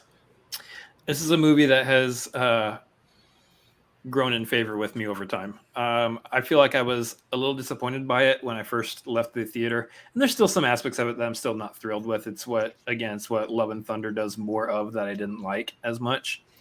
Some of the humor just doesn't hit for me. Like Korg talking about rock, paper, scissors. That's a human thing. He doesn't know about rock, paper, scissors. Doesn't make any sense that he knows about rock, paper, scissors, but that's beside the point. There's some humor that just doesn't fly with me. You're talking about aliens on another planet that he doesn't know what rock, paper, scissors. That's the part that doesn't make sense. Yeah, well, if it's something that a small something that takes me out of it, I use that as an example. Okay. Otherwise, I love Korg as a character. I think he's a damn delight. But that's because Taika Waititi's a damn delight. But living creature made of rocks who speaks English, but the rock paper. Okay. Yeah. No, you got it. So what this movie does well, though, is what I've noticed now, having watched both this and Love and Thunder. Taika knows how to direct a good action sequence. He knows very well how to direct a good, very visual effects heavy action sequence, because all of it in this movie is fantastic. Mm-hmm. Just the whole Thor versus Hulk fight was great. The instances of Thor versus Hela, and that whole battle at the end, the stuff with you saw Scourge jumping out of the transport to leave Asgard, and just his whole sacrifice essentially was fantastic. That's the other thing that threw me off, was Scourge with the shake weight. That's another joke that didn't land with me. I get it. I get why it's funny. Look at all my stuff. I wasn't a fan of the. I was like, okay, it feels like you're going to. But anyway, that's not the point. The rest of the movie appreciate a good workout routine. Okay, I think that's what it is. That's it exactly. The rest of the movie, though, I think is actually fantastic. I think it actually has worn well with me over time. I think that tonally, I think they do get Thor right here. I think this is the proper balance between a cartoon character and the serious Norse Shakespearean type individual that Thor should be. I think he was serious when he needed to be serious. He was a goof when he needed to be a goof. And I thought that it worked well in this.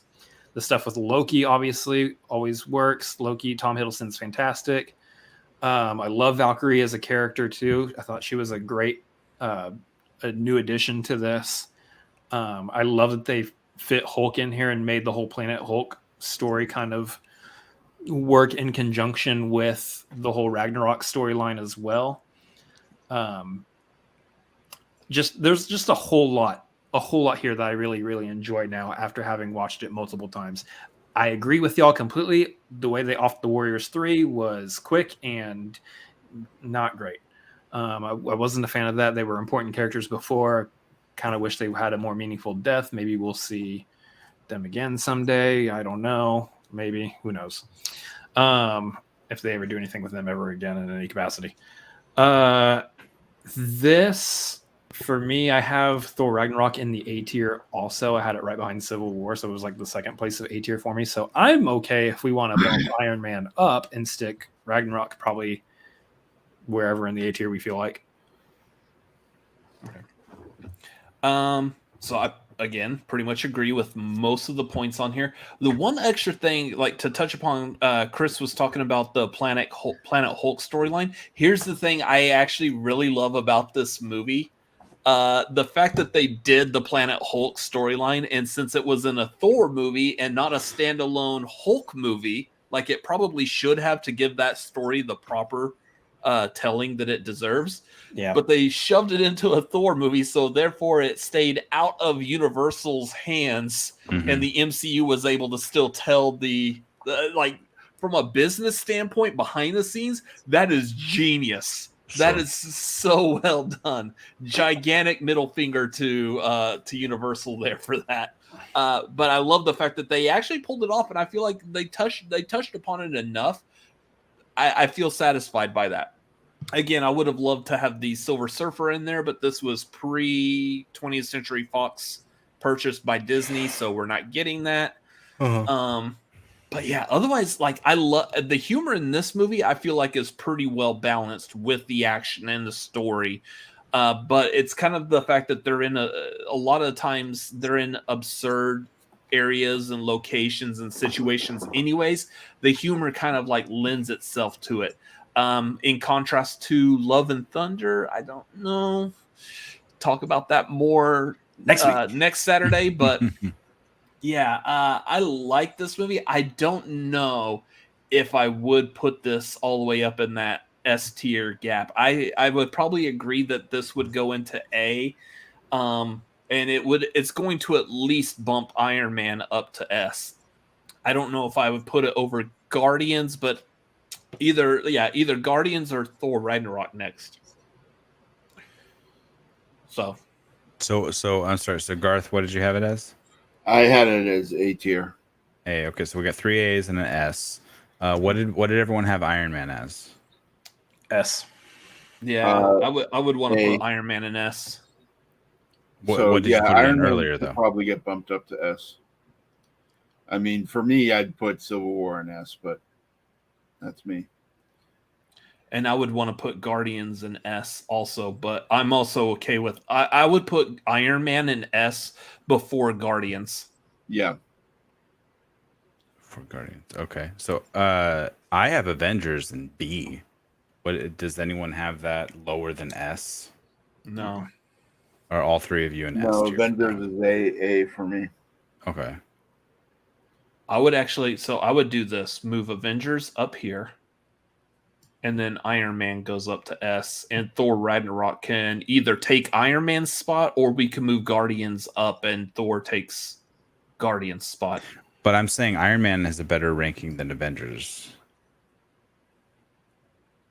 Oh, for overall everyone's opinion? Overall, yeah. Avengers had 3 S's and a B.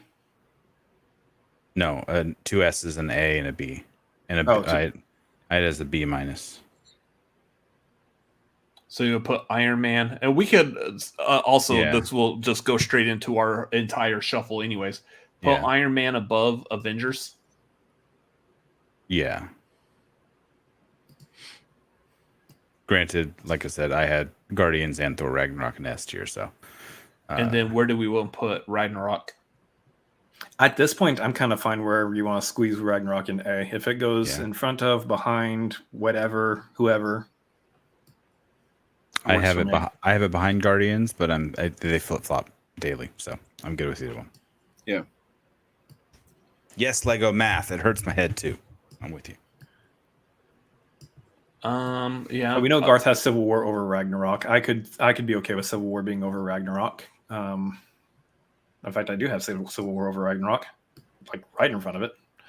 So I mean, it's whatever. So, like, move it down, put Guardians above.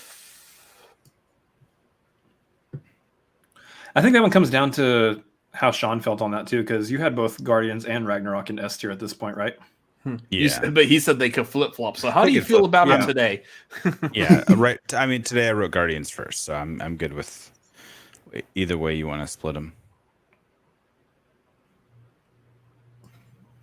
Okay, now do we actually? So Thor's going to stay in A. It's not going to drop out of A. Do we really think Thor is better than Civil War? You mean Thor Ragnarok? Yeah, Ragnarok. I mean, again, I have Civil War over Thor Ragnarok personally, but we know Garth does. I have Ragnarok 3 spots ahead of Civil War. It's S and A still, but they're both the third in their slot. I'll be honest. I feel like when I'm comparing just the two of them, I feel like it could probably flip flop on either one. Also, I would be okay with conceding Ragnarok being under Civil War. Sure. Yep.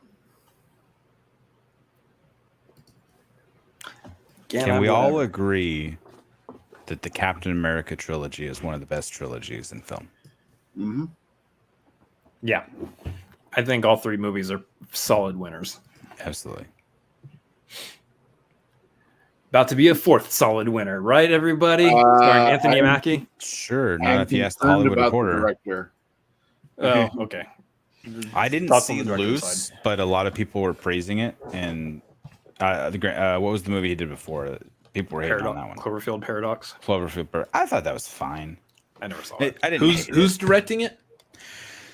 Julian something. I don't know his last name. He directed Cloverfield Paradox, which was the Netflix movie that dropped and Right after the Super Bowl. Right after the Super Bowl. No one knew about it until the Super Bowl hit. They're like, "Hey, tune in after the game for this brand new movie you've never heard of." And no one wanted to watch it. And we're like, we're I not in the thought it mood was for Cloverfield. I only saw it the once, but I thought it was fine. So I And watched it then once. Julia Ona. Julius, yeah. Loose, which was 2019 movie, I believe, and a lot of people praised it. I didn't see it, but a lot of people gave it a lot of high praise. I still trust Marvel with pretty much everything, even directors.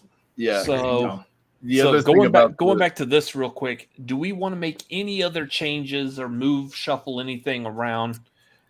Try your hardest to ignore what Jake may say about Iron Man 2 in the comments. I say flip flop Iron Man 2 and Iron Man 3. Just literally. No. Boop, boop. No. Iron Man 2 is not as good of a movie. Iron Man 3 had a lot more personal beats and it was a much stronger character piece for Tony Stark. Yeah. Oh, you didn't like him reconnecting with his dad and learning how to make a whole new element and learning that his dad loved him? Sure. That's not character or emotional. I was just going to say the other thing about the Cloverfield Paradox was it had no ties to Cloverfield at all. It was None of them had. sci-fi movie, and then they just threw in the Cloverfield stuff to market it. Yeah. Neither did 10 Cloverfield Lane. They shoehorned in the end of the film. Yeah. Because they just shot the extra scenes and exactly. We'll make a Cloverfield movie. Like, hey, let's have them land. Yeah. Anything else want to move? I feel relatively okay about this. I mean, obviously the stuff that I didn't get, I had my F tier choices, I had my S tier choices. Yeah. Honestly, I got all my S tier choices. Maybe not in the exact order, but I got one of my S tiers, so I'm fairly satisfied here. Yeah. So the thing with this to keep in mind, I am gonna post this on Twitter tomorrow and watch heads spin and roll. I don't know. Here's the thing, like going back and looking at the Pixar one, I could understand why there was so much controversy about Incredibles at C tier. I'm not sure. The Incredibles is better than every movie on this list. You guys are fucking crazy. I'm not sure what could be controversial about this list. What is it that's going to stand out that everyone on Twitter is going to be like, dude, really? You put Doctor Strange at C tier? I feel like most people would probably agree with that kind of idea. I don't know. I think really, everyone can agree on the F tier. I think except Jake and Nerd. Yeah, except for Jake. I think that the thing is though about ranking these movies S through F is that it gives a negative connotation to D and F, which is not at all. I think you could literally get rid of D and F, maybe even C, and literally just move each film up accordingly to even out the S, A, and B tiers. These are all good movies. There is not an MCU movie less than a C. Now there are a few on this list, so actually keep the C tier, put the F in the C tier, put everything else in S, A, and B.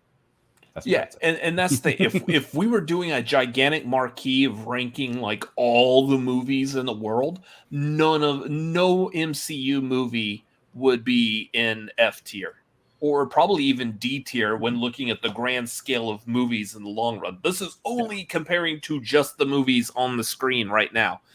In which case there has to be movies to go in F, otherwise this doesn't make any sense and it's not going to draw any attention or cause controversy. That being said, what I just said, but in a different voice. Yeah.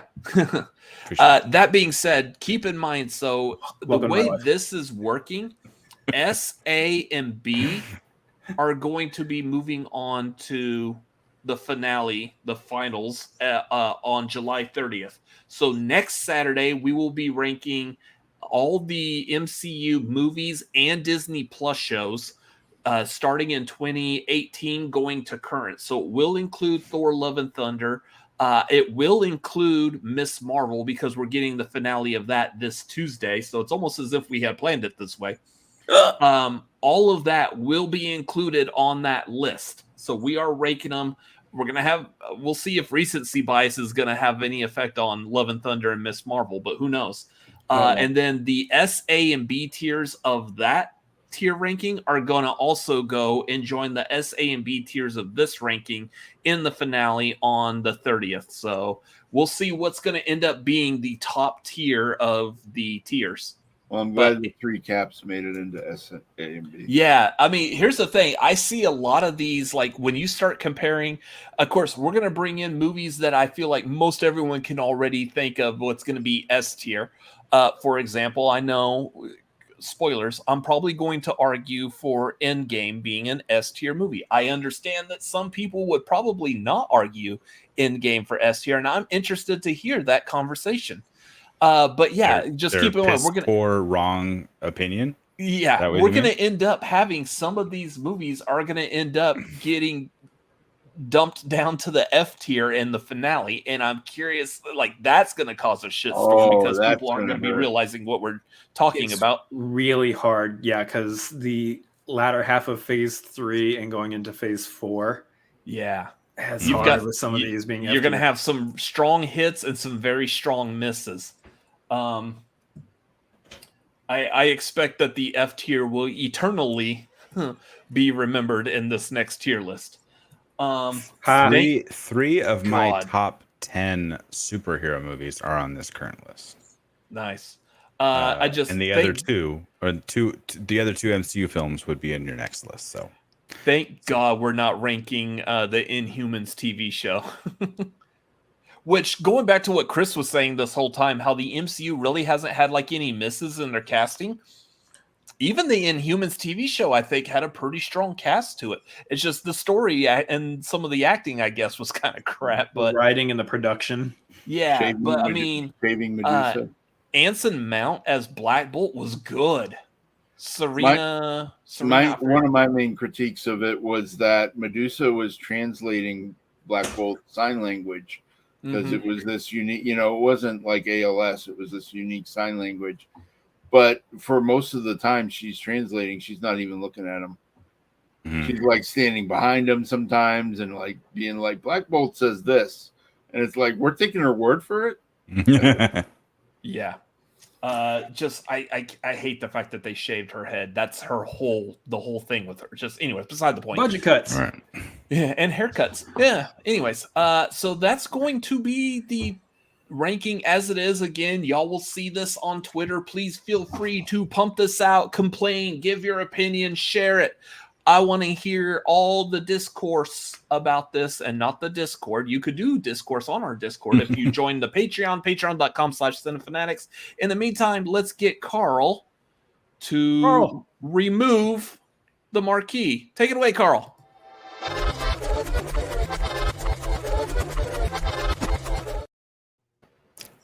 Carl was quick on that tonight. Fast Carl. Yeah, Carl had some energy drinks during that entire run. He's like, it's been 3 hours. I'm out of here. Yeah, the fact that we've gotten this done under just under 3 hours is kind of impressive. I'm kind of curious to see where it's going to go next week, but we'll see. Not if you ask my wife. She's pissed. She's like, I need to use the office. Well, Sean, in that for case, 20 minutes. In that case, plug yourself on our channel. So I'm not watching many Intergeekdom movies anymore because, sadly, the Schmodown is ending, and which means the FCL is ending. And so I don't have to study for shit anymore. But what I am doing for my own education is I haven't seen a ton of classic and like Oscar movies. Usually they're one and the same. So I am going back, and it's not up on the channel yet, but everyone watching this now, watching this on the replay, if you're not already, go over to Flick and Reel and hit subscribe. I'm going back to 1970. I'm starting there. I just picked a random starting point. I figure 52 years back. And I'm watching all 5 Oscar-nominated films. And then I'm going to give my own ranking and my own Best Picture winner. And I'm going to make a video. It's going to be out on the channel. And I'm going to do that 1 year at a time. And because they're literally from the 70s. I looked through all the Oscar-nominated films from the entire 70s. I'd only seen 2 movies that were nominated for Oscars for the entire decade. It was Rocky and Star Wars. Oh yeah, I hadn't seen a single other Oscar-nominated film for the entire decade. So it'll be fun for me. I'm gonna be able to bolster up my my classic education list and try to just see branch out a bit. And speaking of the Schmodown, please continue to support everyone for the next few months. It is ending in October, but a lot of people poured a lot of blood, sweat, and tears into the show. So continue to support that, and keep an eye out in the next couple of weeks. You might see a familiar face show up sometime before the end of the month. I don't know who. Nice. Someone else. Someone you may know that you've seen before. Cool. Hopefully it is a face I find familiar. Oh yeah, it's Sean Jetsword. Yes, Jetsword is taking over the Schmodown. Garth. Yeah, it's you can find me Garth McMurray on Twitter and Facebook, and Garth_McMurray for my Instagram, where you can see a bunch of my comics art. And I'd like to plug our comics company, Bad Kids Press. We've got new stuff coming out. Check your local comic store and previews for those. And I'd like to reiterate what Sean said, which is although the Schmodown is coming to a close, everyone involved has their own Patreons and Discords and YouTube channels and everything like that, and Twitch channels as well. And so go support them and give what you can. At least watch and be there as a fan. If you can't give money, at least show support and spread the news and share the links. Yeah. Chris, you want to share your own plugs, and I'll share the Cinefanatic stuff. Absolutely. You can find me at Chris Adams MLP on Twitter, Instagram, and Letterboxd, as well as twitch.tv/Chris Adams MLP, where you can find me streaming and gaming and doing all sorts of fun stuff over there. Tomorrow is Sunday, so it's going to be our family game night. Don't bring your family. It's not that kind of family game night. It's going to be Jackbox games, and it's going to be a load of fun. So we would love to have new people come in, take part, hang out, and play some games with us. Come hang out. Yeah. And otherwise, you could follow us at Cinefanatics MLP on Twitter and Instagram. Again, make sure you check us out tomorrow as we are dropping Thor: Love and Thunder, deconstructed, reconstructed, giving our spoiler review of it, while also going back through the deconstructed trailer I made to see what I got right, what I got wrong. It was actually really amazing. I'm really happy how it turned out. So I love that show you're doing. It's a fun show. Yeah, I am enjoying. I've made 2 deconstructed trailers already, and I'm eager to see what my next one's going to be. I was going to do Clerks 3, but that trailer was kind of already in order. It felt like anyway, so I was like, there's not really much for me to do with this. But yeah, make sure you come back. That's going to be at 1 Pacific and 4 Eastern on this channel with special guest Matt Thomas from What Real Entertainment. So Matt was a lot of fun to have on there too. Great opinions, great personality from him. Matt's good people. People. Yeah, that was a lot of fun. So make sure you check that out. Join the Patreon, patreon.com/cinefanatics, where on Monday if you're at the $5 due tier, you could join us watching an F tier movie. I don't know how else I'm gonna sell that, so yeah, we'll see. It's gonna be fun. It's gonna be fun because we're probably gonna MST3K the hell out of it. So that should be really good.